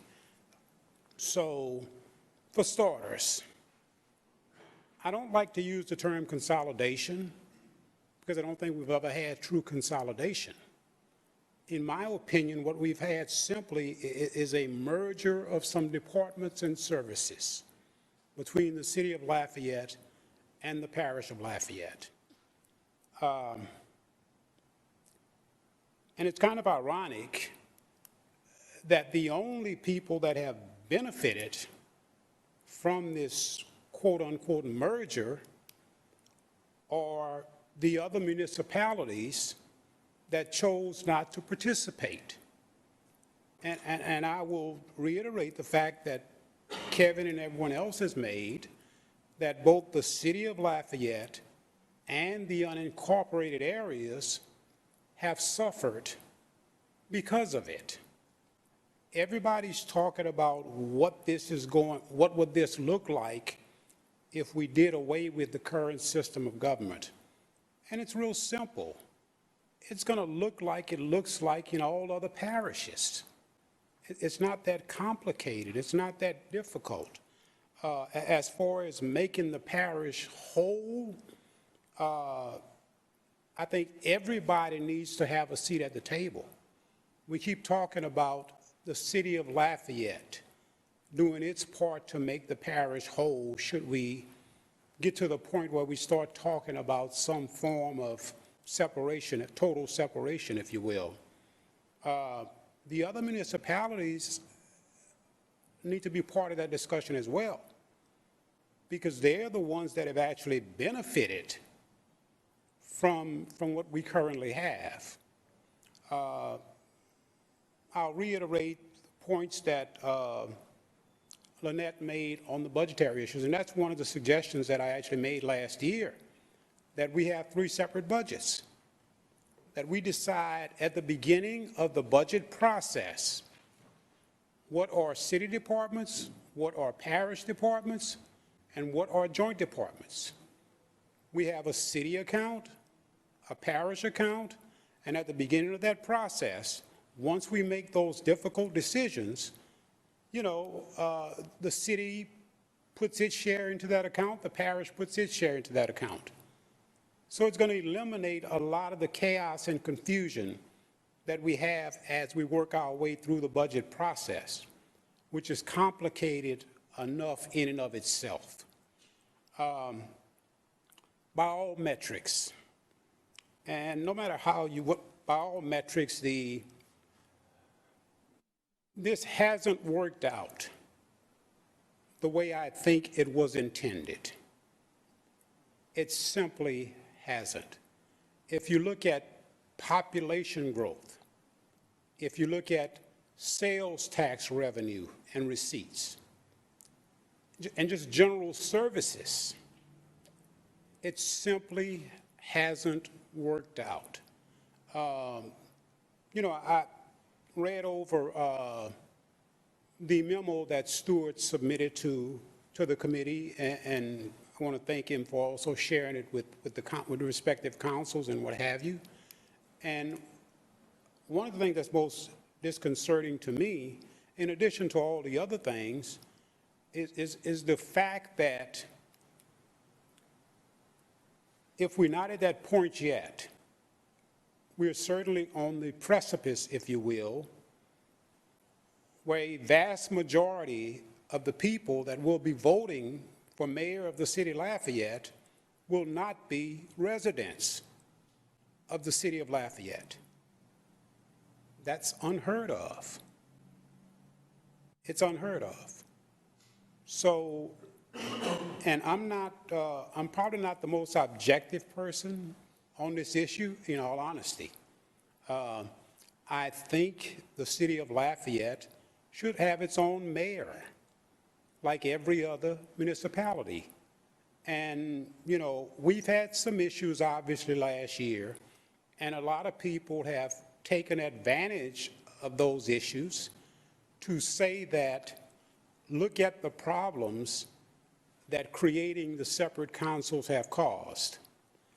Certainly, there have been some unintended consequences, but I think those unintended consequences have been caused more by interpretation than actual factual information.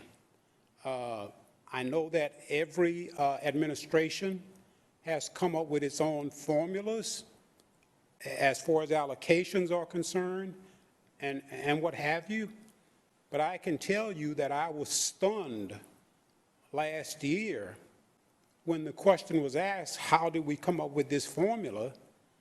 And the response was, that's all the parish can afford to pay. That just threw me for a total, total loop, if you will. I think we can and we must do better than what we're doing. And for me, outside of the numbers, which are obviously very important, because it's all about the money, we know that. But outside of that, to me, there's also an issue of due process and fair play, if you will. And I mean that from the standpoint that residents of the city of Lafayette should have the same rights and privileges as residents of any other municipality. And that fundamental privilege, if you will, is the right to select your elected officials. The council split was a good start. But under our current form of government, the mayor or president has an inherent conflict. Always have, always will. Because the fact of the matter is, the interests of the city of Lafayette are sometimes in total conflict with the interests of the unincorporated areas. So that person has an inherent conflict. And some of the issues that we had to deal with last year, I'm not going to reiterate the points that my colleagues have previously made, but it's a problem. It's a major problem, and the only resolution that I see is to give the city of Lafayette its own mayor. It's going to be beneficial, obviously, to the city, but also to the parish as well. Just like the city needs someone, a CEO, if you will, to focus solely on city matters, the parish needs the same thing. And that's the only way that we're going to resolve this. When we talk about the allocation formulas, Conrad Como made an excellent point during his presentation to this committee at the last meeting. And that is that as long as we keep playing this game with the formula, we're just going to keep kicking the can down the road. And we're going to be having this same discussion 4 years, 8 years, 12 years from now. During the meantime, the city and the parish will continue to suffer. So, like I said, I'm not totally objective when it comes to my desire to see the city of Lafayette, residents of the city of Lafayette, have the same rights and privileges as residents of any other municipality in the parish. And I guess that's my personal observations, if you will. I'm not going to reiterate and repeat everything that my distinguished colleagues, because I certainly share their opinions. And I can tell you that Kevin has been an invaluable asset to me in terms of trying to understand how this whole process works, especially in terms of the millages and what have you.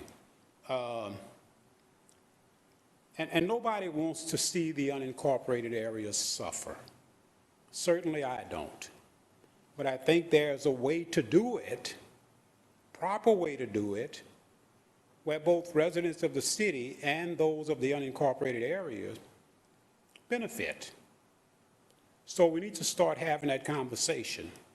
And I think this is a good start to that conversation. So I don't want to start to sound like a broken record, so I guess at this point I'll entertain any questions anybody may have. Thank you so much for being with us today. I noted with interest, our first speaker, Ed Abel, at our first meeting, said exactly the same words. It just hasn't worked out as we intended.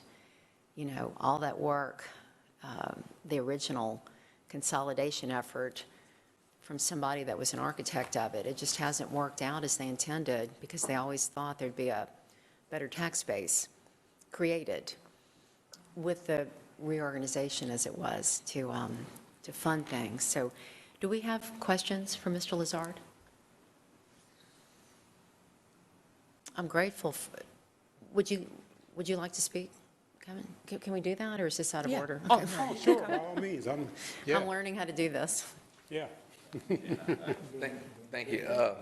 As you were talking, you know, I was just telling Jay, I said, I guess the big picture, I guess what needs to be said is the other municipalities benefited not through consolidation because they didn't have another council or another body stopping them from doing TIFs or raising their taxes. I think we have to be paid close attention to that.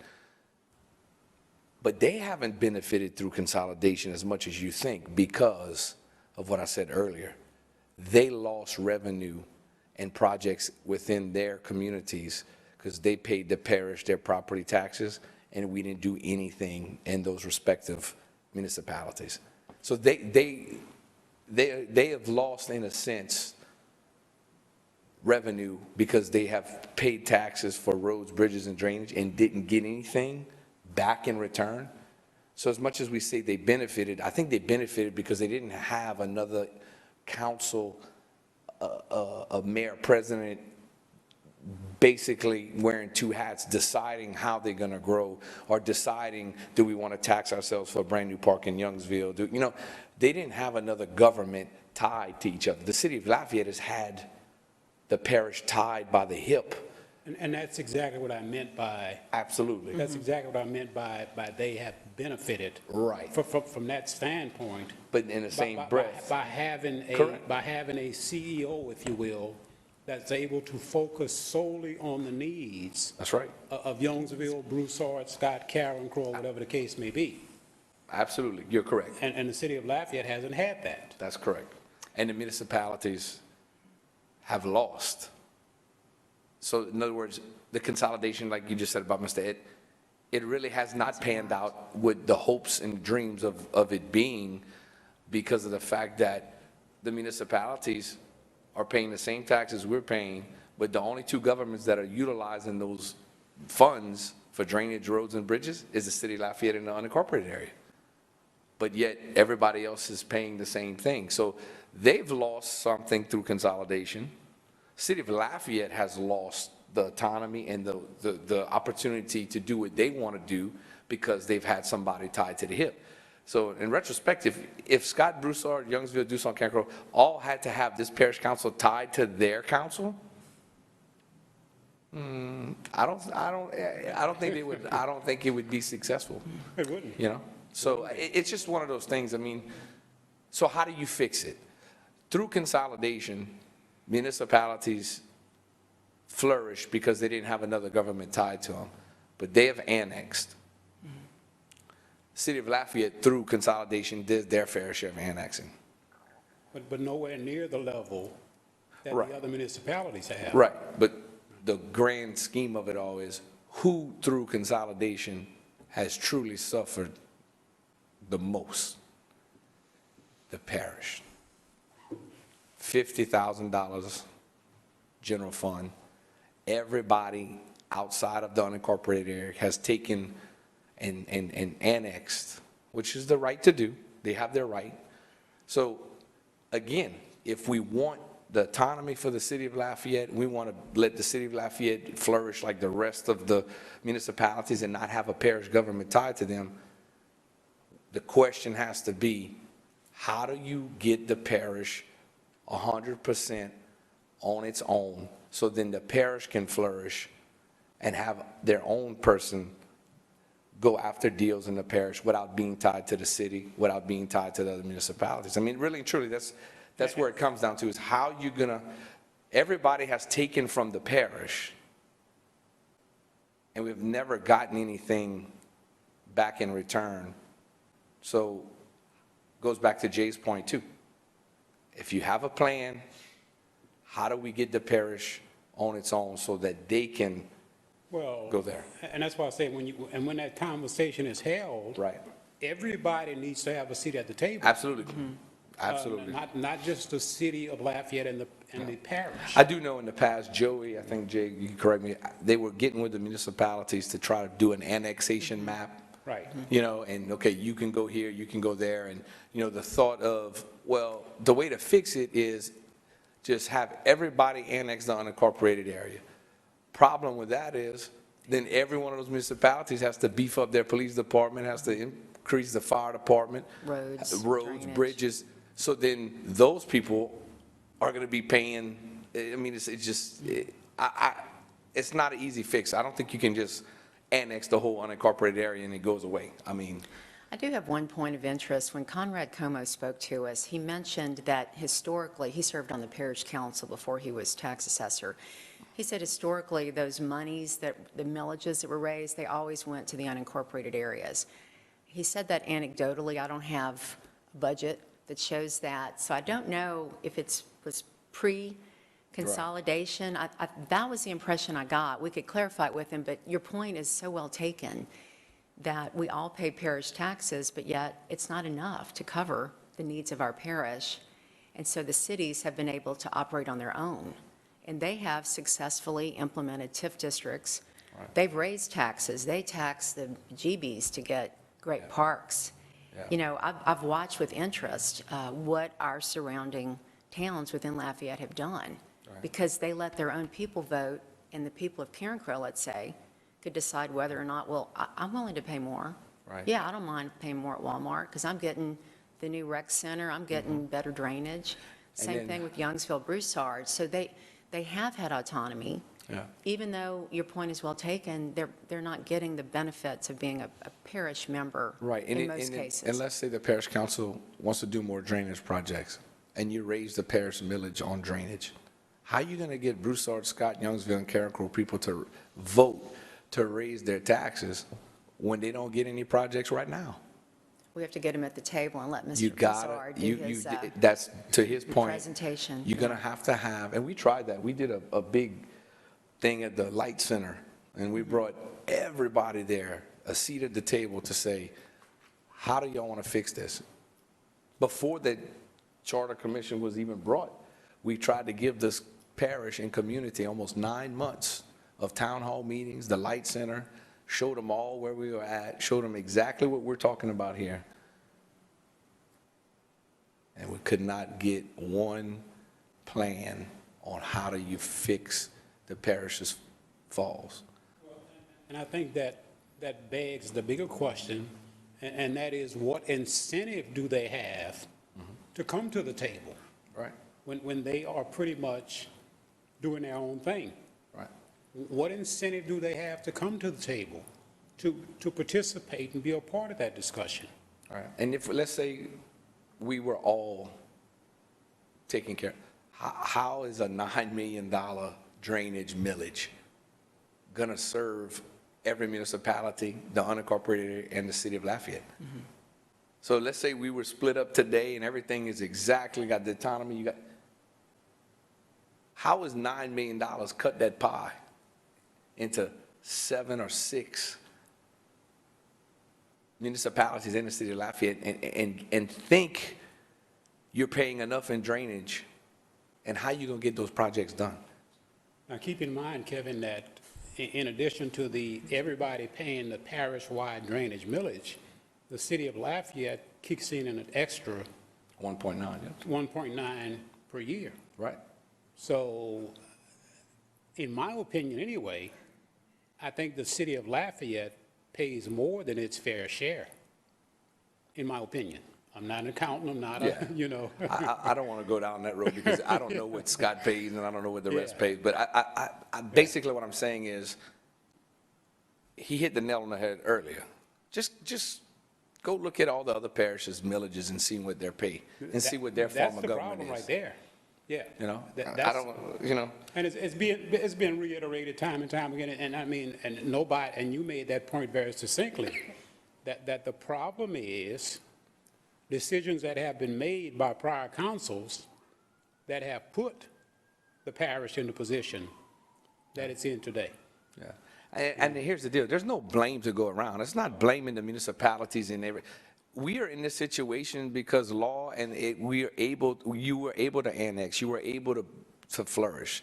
You know, this is not about pointing a finger at anybody and saying, oh, we're in this bond because you did this and you did that. No, we know where we at, we know where you want to go, so everybody has to come to the table to accomplish that goal. It cannot be one-sided. It can't be the city of Lafayette and the unincorporated area partnering up again. If we're going to split, then everybody has to say, hey, we need to help the parish get on its own. How does that look like? What does it look like? And are we truly paying enough to have the services we're having? So what happened when you have to close rec centers or you have to make a change here and make a change there? You saw how everybody gets in an uproar, you know? Right. You can't, it's tough. But you know what, I'm glad y'all there. Thank you. I'm We have a not- I don't wanna be a question part of from that. Mark Pope. So, thanks. So Glenn, thank you. You're doing a great job. And thanks for coming to see us. But I got a question for this man because I got to pick his memory. So I understand what you're saying, Kevin. To me, Roads and Bridges Fund is a little bit different. If you could, please, I want you to flash back to Joel Robideau. Mayor Ken Ritter of Youngsville came to the government and said, I'm working on a coulee. I need your help. Parish drainage money. Our previous Public Works Director, who shall remain unnamed, said, nope, that ain't gonna happen. And Mr. Robideau, so there was a bumping some heads within consolidated government from the Public Works Director and Joel Robideau. If I recall, it's been a number of years, parish money was used to help Youngsville clear that coulee, which the idea was the coulee, yes, originates in Youngsville. It goes to a large degree through Youngsville, but it also continues on through the parish. That parish drainage money was spent on that project that Joel Robideau, Mayor President, agreed we will spend the parish money inside of Youngsville. I Do you recall that? recall that intergovernmental agreement being done. Now, whether it came out the drainage millage fund, I don't know, or if it came out of the general fund, that I do not know. But I can tell you, we have spent money within the city of Lafayette and other municipalities. I have no doubt in my mind. We have done intergovernmental agreements. We've tried, you know, to try to be a good neighbor, to be a good partner. You know, it says you're not supposed to do it, but in some cases, you know, through law and being a coulee runs through part of the parish, part of the municipality, we have done joint drainage work before using parish dollars. Okay. I would think we have done that. Yeah. But Youngsville's point was for what they're paying the parish for their share of drainage money, they were asking for very little, you know. Stuart Bro. This is more of a comment, and I welcome y'all's thoughts on this, but I think Jan touched on something, and that or Councilwoman Cook also touched on.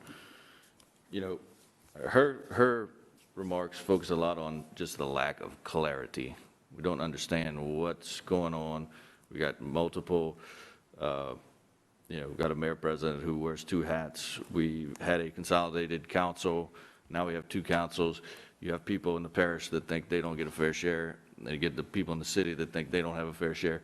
So of course there's not going to be trust in government. Whereas if you're in Carencro, if you're in Scott, if you're in Youngsville, and you are in a smaller community and you have direct representation, and you don't have that extra governmental body that you're tied to the hip with, you trust it a lot more because you can understand what's going on. And so I think that people look at consolidated government, they see a behemoth that they can't describe how it works. And so there's no interest in you know, paying for the fire protection in the parish, passing that tax, or paying for the courthouse complex or the jail. And so I think that's something that we need to consider as a committee, just the impact that it has on our mindset as citizens of both the city and the parish, that to really have a government that is accountable, you have to understand it. And so, just my thoughts. And I got to say, Ms. Nanette would hit everything she said. I agree with. The budget process was a nightmare. You know, moving forward, we were thinking, okay, we were going to focus on parish issues. You're going to focus on city issue. But when it came down to the budget, it was like handcuffed, and it was confusing. And it was like, well, why we got to vote on this when, you know, to answer the question, why is 80-20 is because if you don't do 80-20, you bankrupt the parish. I think the allocation of numbers are simply based because the parish it's 80-20 because the parish can only afford to pay 20%. It's my opinion. I could be wrong, but I think a lot of those allocations are basically are there because you can't go 50-50. You don't get a budget that shows you, here's the taxes that came in, and here's our expenses, like just a brief one-paragraph memo? Because it's so confusing, and that's the thing that people don't understand. It's not a clear-cut budget. I mean, I've been here 8 years, and I still have to go through it and ask 50 million questions. So I'm like, I'm looking at the line item, and it shows this, but the allocation process is already built into it. There's no way to say, okay, this is 100% City of Lafayette operation. Boom, here's the, why is it 80-20? That's what we've been trying to get to. You know, and it's 80-20 because I think it's only what the parish can afford to pay. And if it's not 80-20, then it's I think, taking something down. I think that point was made perfectly clear, that that's the only rationale for it. That's the way I understand it. And I think That Ms. point was Nanette, made perfectly clear. I think he's, you know, right on the money. So, I mean, I feel for Pat. I feel for them because I know what they want to do for their constituents. And, you know, as a councilman, I've always tried, if it is an 80-20 decision, I've tried to tell my fellow parish council members, hey, stop making it an issue. You know, they represent the city. They put in 80% of the pot in it. If their wishes are to do with that, we need to let them do with that, you know. But, yeah, I think somebody needs to find out at the bottom line is, what does it look like 50-50?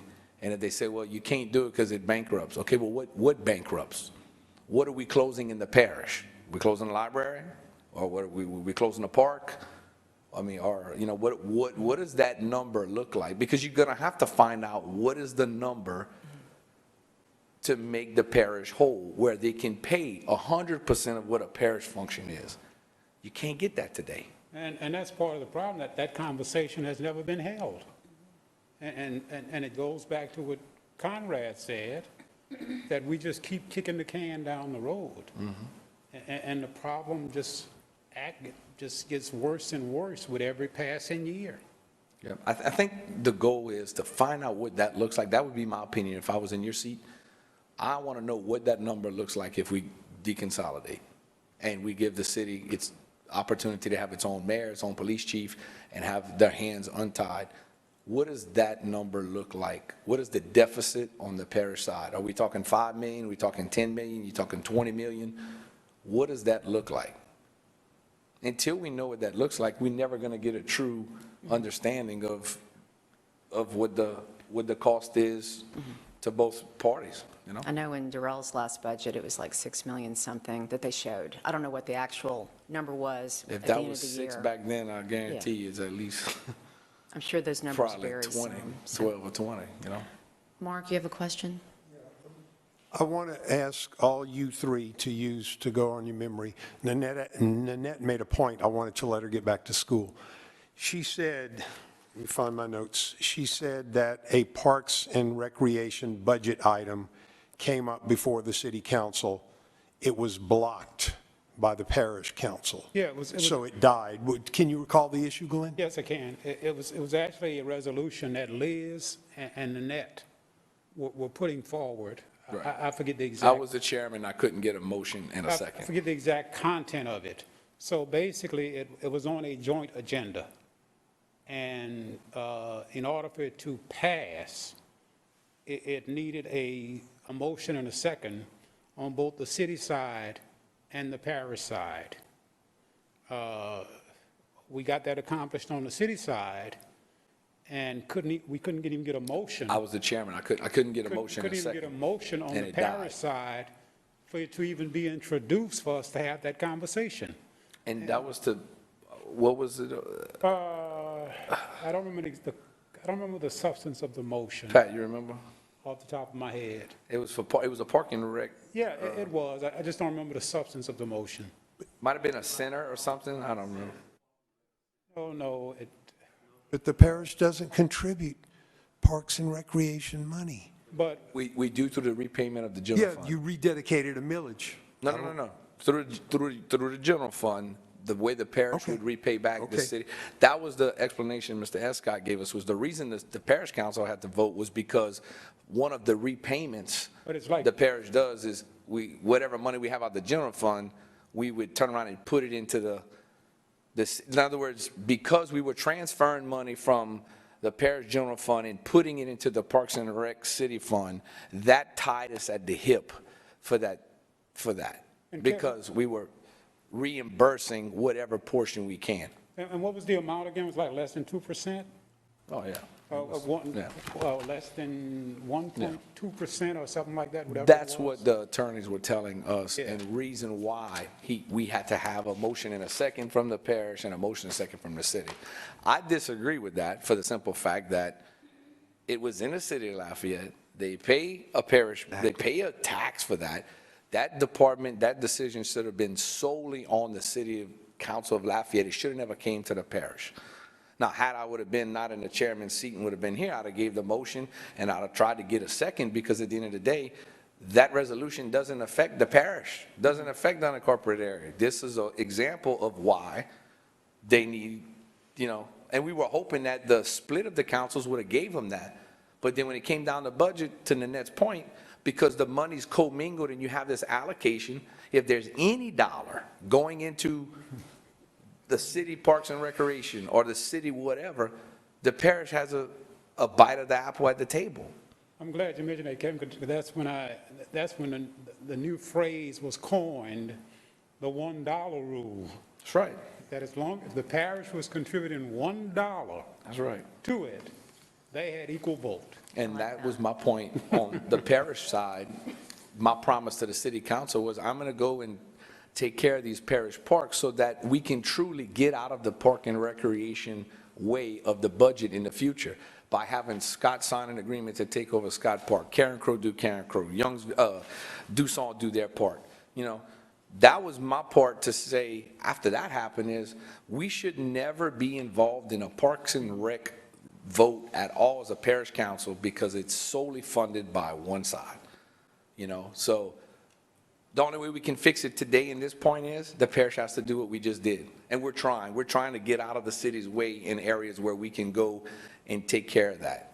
But if we don't do what we just did, then this upcoming budget, we would be at the table again, joined by the hip. But now that these agreements are in place, we don't have a rec center in the unincorporated area. So now truly the parish should be, the city of Lafayette should be able to make all decisions moving forward in Parks and Rec. Because now the parish doesn't have a Judy's Park, a Scott Park, a Karen Crow Park. These things weren't worked out, Kevin and Glenn, through the transition report. These administrative details could have been addressed, or maybe They even try clarified to, by but ordinance. they try to, but then when legal gets involved and they start looking at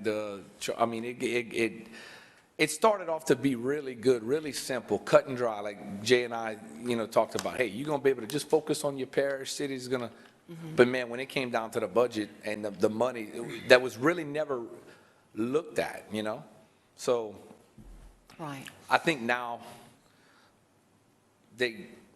my goal is accomplished in the fact that now the city council, when it comes down to this budget with Parks and Rec, has 100% control and vote of that money. Because we, as a parish council, was able to focus on, hey, we're not in the park business, we can't afford it. We need to see what we can do with the park. And we felt like not selling it wasn't the right thing to do, but allowing those municipalities to have full use and let them cover the grass, let them take care of it, freed up us from having to pay any money towards that department. Any other questions? Pat, Lewis?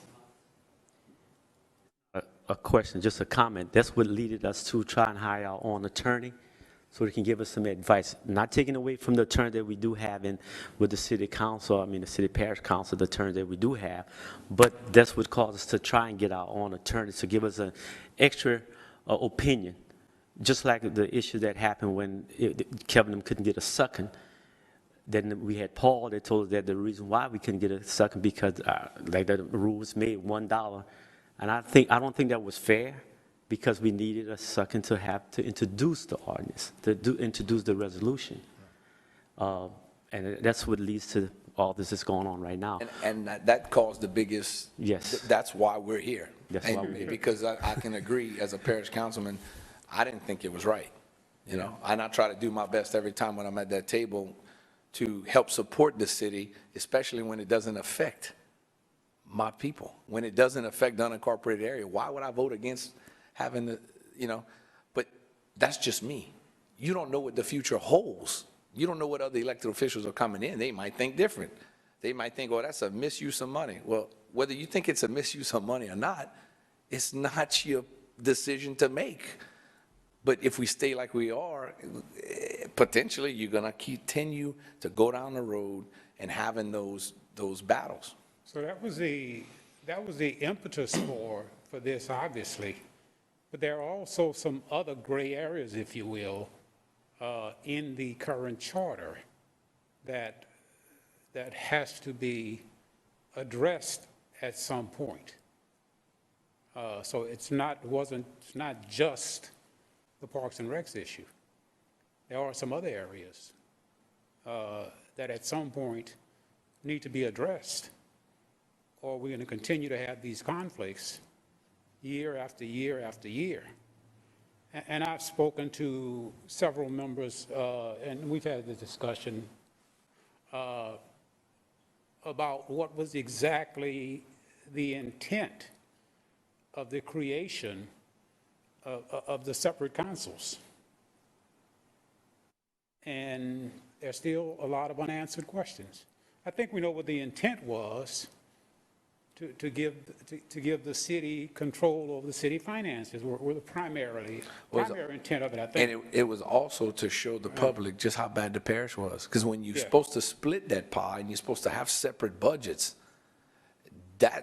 that's where the light should have been shined on, to where when the parish council has to talk about a parish-wide tax to keep us alive, then the people should be able to say, well, I know why they're doing it now, because look at the budget, look, it's separate. That was the intent, was to allow the parish to focus on parish, city to focus on city, but then it would, at some point, would shine the light on how inefficient the parish is and how it can't survive. So therefore, bring everybody to the table and say, how do we make it whole again? That was the intent and the whole concept of splitting that council. And we are finally, the rubber, we at the end of the road, and we're having a great conversation, and you got a great committee in front of you, and we've got great council members, and we're trying to work together. We're trying to educate the public. This consolidation had great promises at the beginning. It has not fared out to be what it's supposed to be. So we split the councils, and now we're shining light on exactly our inefficiencies as a government. And that's where we at. And how do you fix it? It takes y'all, it takes us, it takes everybody in this parish to come together and not blame nobody, but say, hey, it's inefficient on your part, our part. You're not getting the drainage money you want in your project, in your town. City's not getting their own mayor. They're not getting their own deal. And the parish is going broke. And it's going to go broke. And then we'll be talking about closing brand new libraries built in the city of Scott.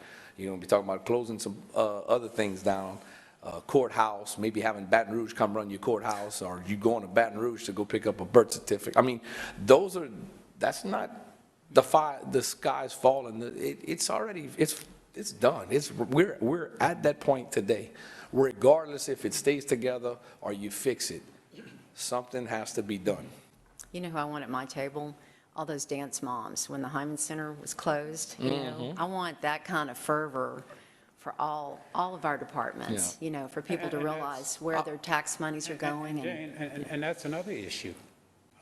You know, we dealing with the Parks and Recs issue, but I think that's another issue that needs to be addressed.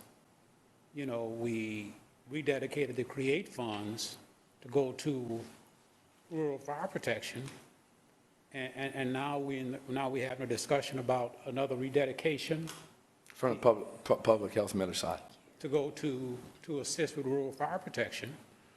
But at the same time, the residents of the unincorporated areas have voted down a tax for rural fire protection, what, twice? Once. Once they voted down. So, you know, so we still have some issues that need to be addressed.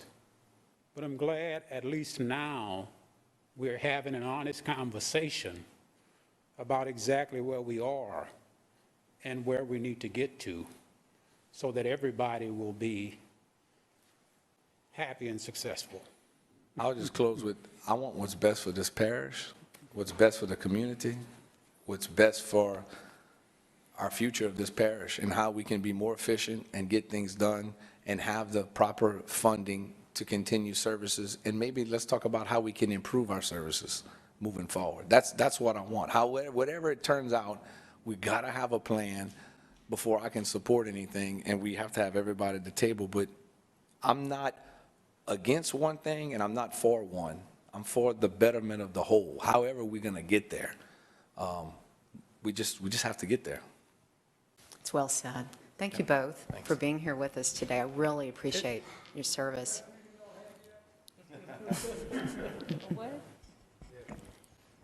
Thank you so much.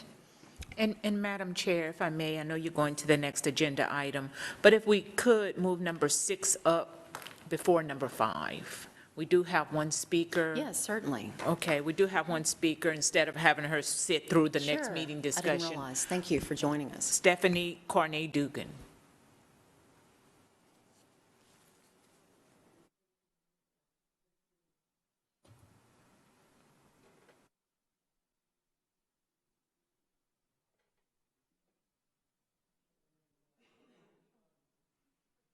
Thank you all. I just wanted to say a couple of things. As an attorney, we're taught in law school where we bill basically for 1/10 of an hour every 6 minutes, and you have to show what client you were working on and what you were doing. If you're on a telephone call, if you were doing research, whatever it is, that's what you're supposed to do. And you're supposed to keep track of it. And not to make light of this, but there's an app for that. It shouldn't be that hard. I am super slow at texting, super slow. And I've seen more people with their thumbs fire off more text in a second than I could do probably in 5 minutes. So it is not impossible, and it's not even that hard anymore. So I would recommend that the city might look into whatever app that is available and have them give you some sort of an idea as to who's working on what project for what entity for, I'll go with a 6-minute interval. That'd be fine. So you might consider that. I heard that quite often in some of the speeches. And I would encourage, as I have heard, that you ban the word split or divorce from your vocabulary, because that is so fearful.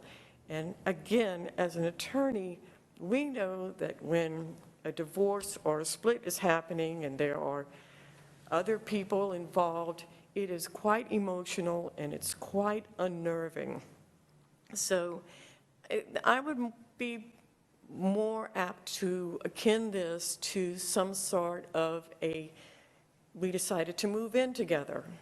And it worked for a while, and we split our costs, and we were supposed to live in this grand house where everybody put in a little bit and got a whole heck of a lot more because we were all putting into the pot together.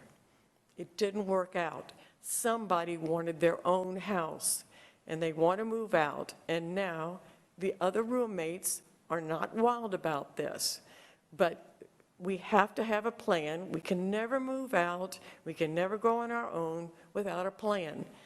Everybody's parent encourages you to think about how much money it's going to cost because the insurance is there, the property tax is there. Every expense that you can name down the road is going to have to be paid. Before you think about going out on your own, consider that. Thank you for the time. I appreciate it. Today. Appreciate you. Right, so now as you've all been very patient. Thank you so much for hanging with this. I found this really fascinating today. I want to bring up the next meeting discussion items. I think you each got a list of, or was it just me, Veronica? Just you. Okay. Some of the topics that have been suggested for us are sales tax funds to see what is coming in for the city and what is coming in for the parish. And I know we got a handout today. I'm not sure if that's going to be sufficient, but we do have some of that information.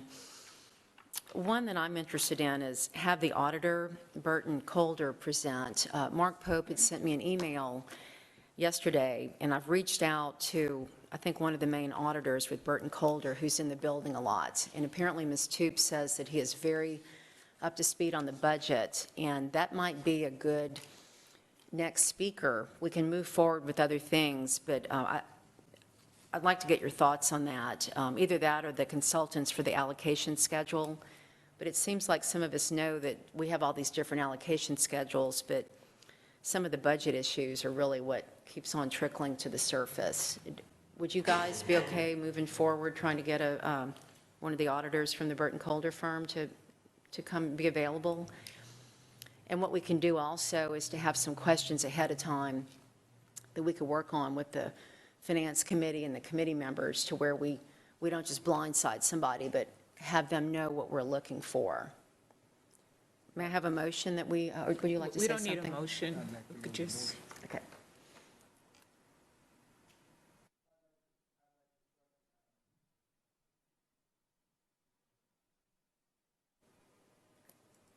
I'd like to second Madam Chairman's motion. You really don't need a motion if it's the concurrence of the committee to go with the auditor. We'll just get with the chair and try to get it scheduled. We'll move forward with that. Okay. Thank you so much. Stewart?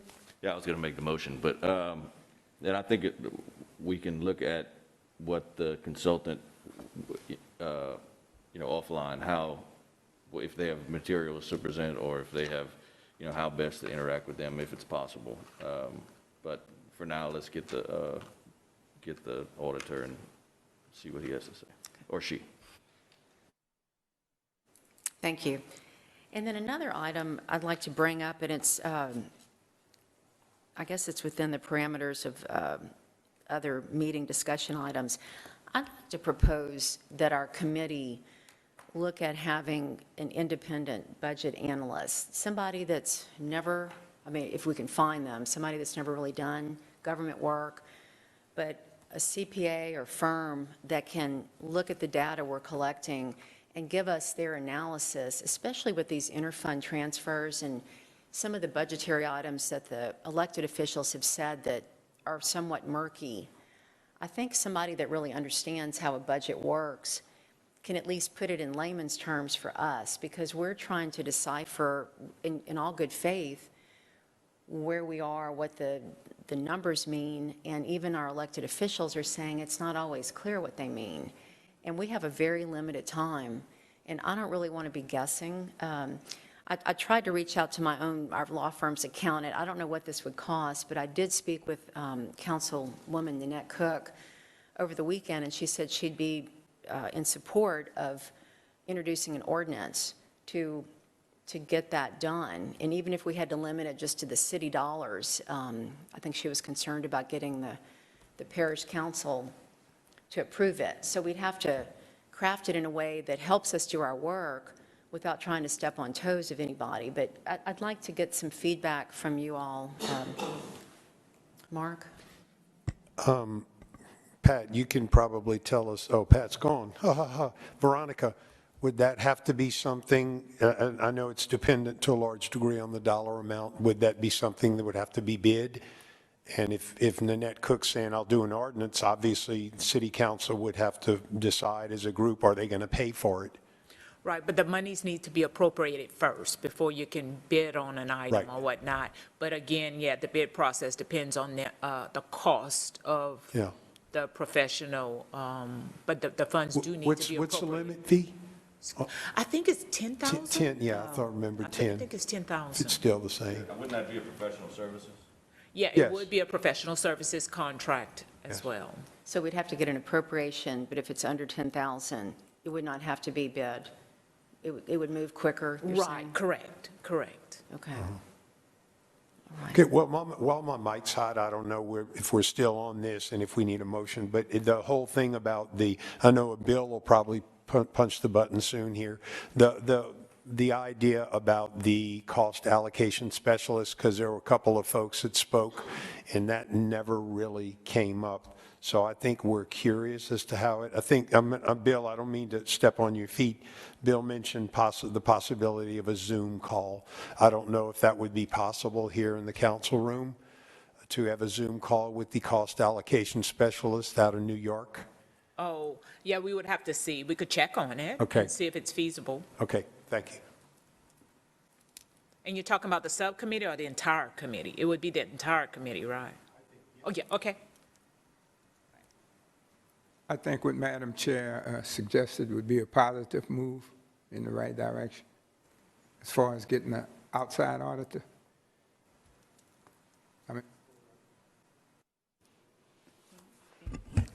Basically, I would echo the same thing. I'm supportive of it. I think there's a lot of gray area that's been presented, and even hearing our councilmen kind of repeating some of the things that we kind of read, that they don't fully understand how the allocations are made. But the allocations are coming from the mayor president's office, and the recommendations in the budget, everything is controlled by the administration.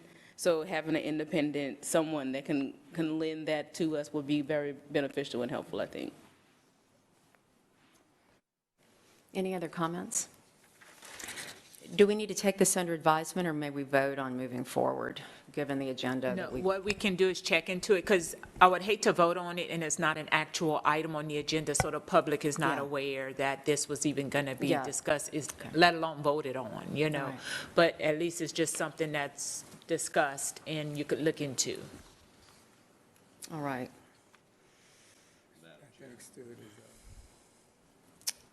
I'm not even sure that we would need to vote on this. I mean, I think if you could report to Councilwoman Cook or whoever that this is something we're interested in, I don't think that the council needs us to take action for itself to take action. They may prefer that, I don't know, but it doesn't, I don't think it's procedurally necessary. So you're thinking they would hire it, would they be helping us? I just want to clarify your thoughts. They would be an advisor to the committee that they created themselves, that the city council voted on.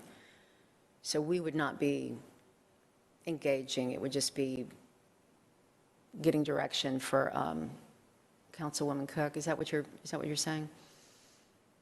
Yeah, I mean, I'm just saying that I don't think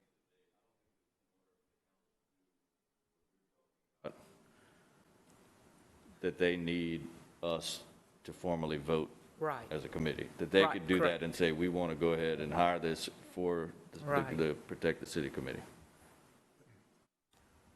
Correct, that's correct. Help us, if you would, Veronica, because it's going to have to go through somewhat of a procedure. So if today or tomorrow we get the ball kicked and get the ball in motion, it's still got to go through a procedure, right, of the ordinance. Ordinance comes before the council, introduction, and then... Yes, it would have to, the next available meeting agenda would be May 18th. I mean, and they could literally, but get it done by then, because our next meeting is May 4th, but the deadlines have come and gone for that, to put an item on that May 4th agenda. So the next available meeting agenda would be May 18th. It would be what is called introduced, and then advertised, like the council will consider this, and then 2 weeks later, they vote on it, or the first meeting in Tuesday, if there are 5 Tuesdays in that month. But after May 18th, whatever's the first meeting in June. I think it's June 2nd or something, June 3rd. June 1st, he says, June 1st. So it would be adopted June 1st, or considered for adoption June 1st. And that's if it doesn't have to be a joint item, but it could be just a city item. Okay. Yeah. Yeah, that's fine. I think we need it as soon as we can get it. I mean, a special meeting can always be called. Make sure you do that on the city and You don't want avoid to a pay for joint. it? It's not that I don't want to pay for it. To get it where you need to get, my advice would be The city. make it a city. That's what I thought, tracking city funds, city taxes, city millages. No, I was just talking about your Ordinance. ordinance. Oh, the ordinance, yes. The yeah. ordinance. Whatever you got to do, you want to do it where it doesn't have to have the parish. It's a If it comes to the language. parish, I'm going to support it, but there might be concerns from other council members, well, why is the parish wanting to use that money to track city stuff when we're not the one that has the committee? Just I understand. I got to you. her point, All right. to avoid having that joint meeting. Thank you. Is there any other business? Okay, this is the first time I'm using this. Okay. Meeting adjourned. Still at 2.5 hours.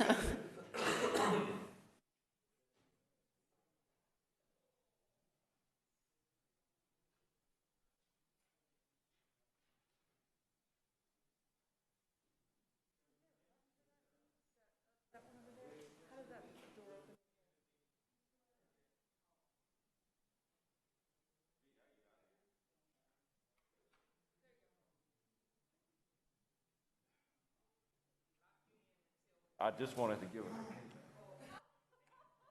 I don't know if this is a city pin or a parish. Is that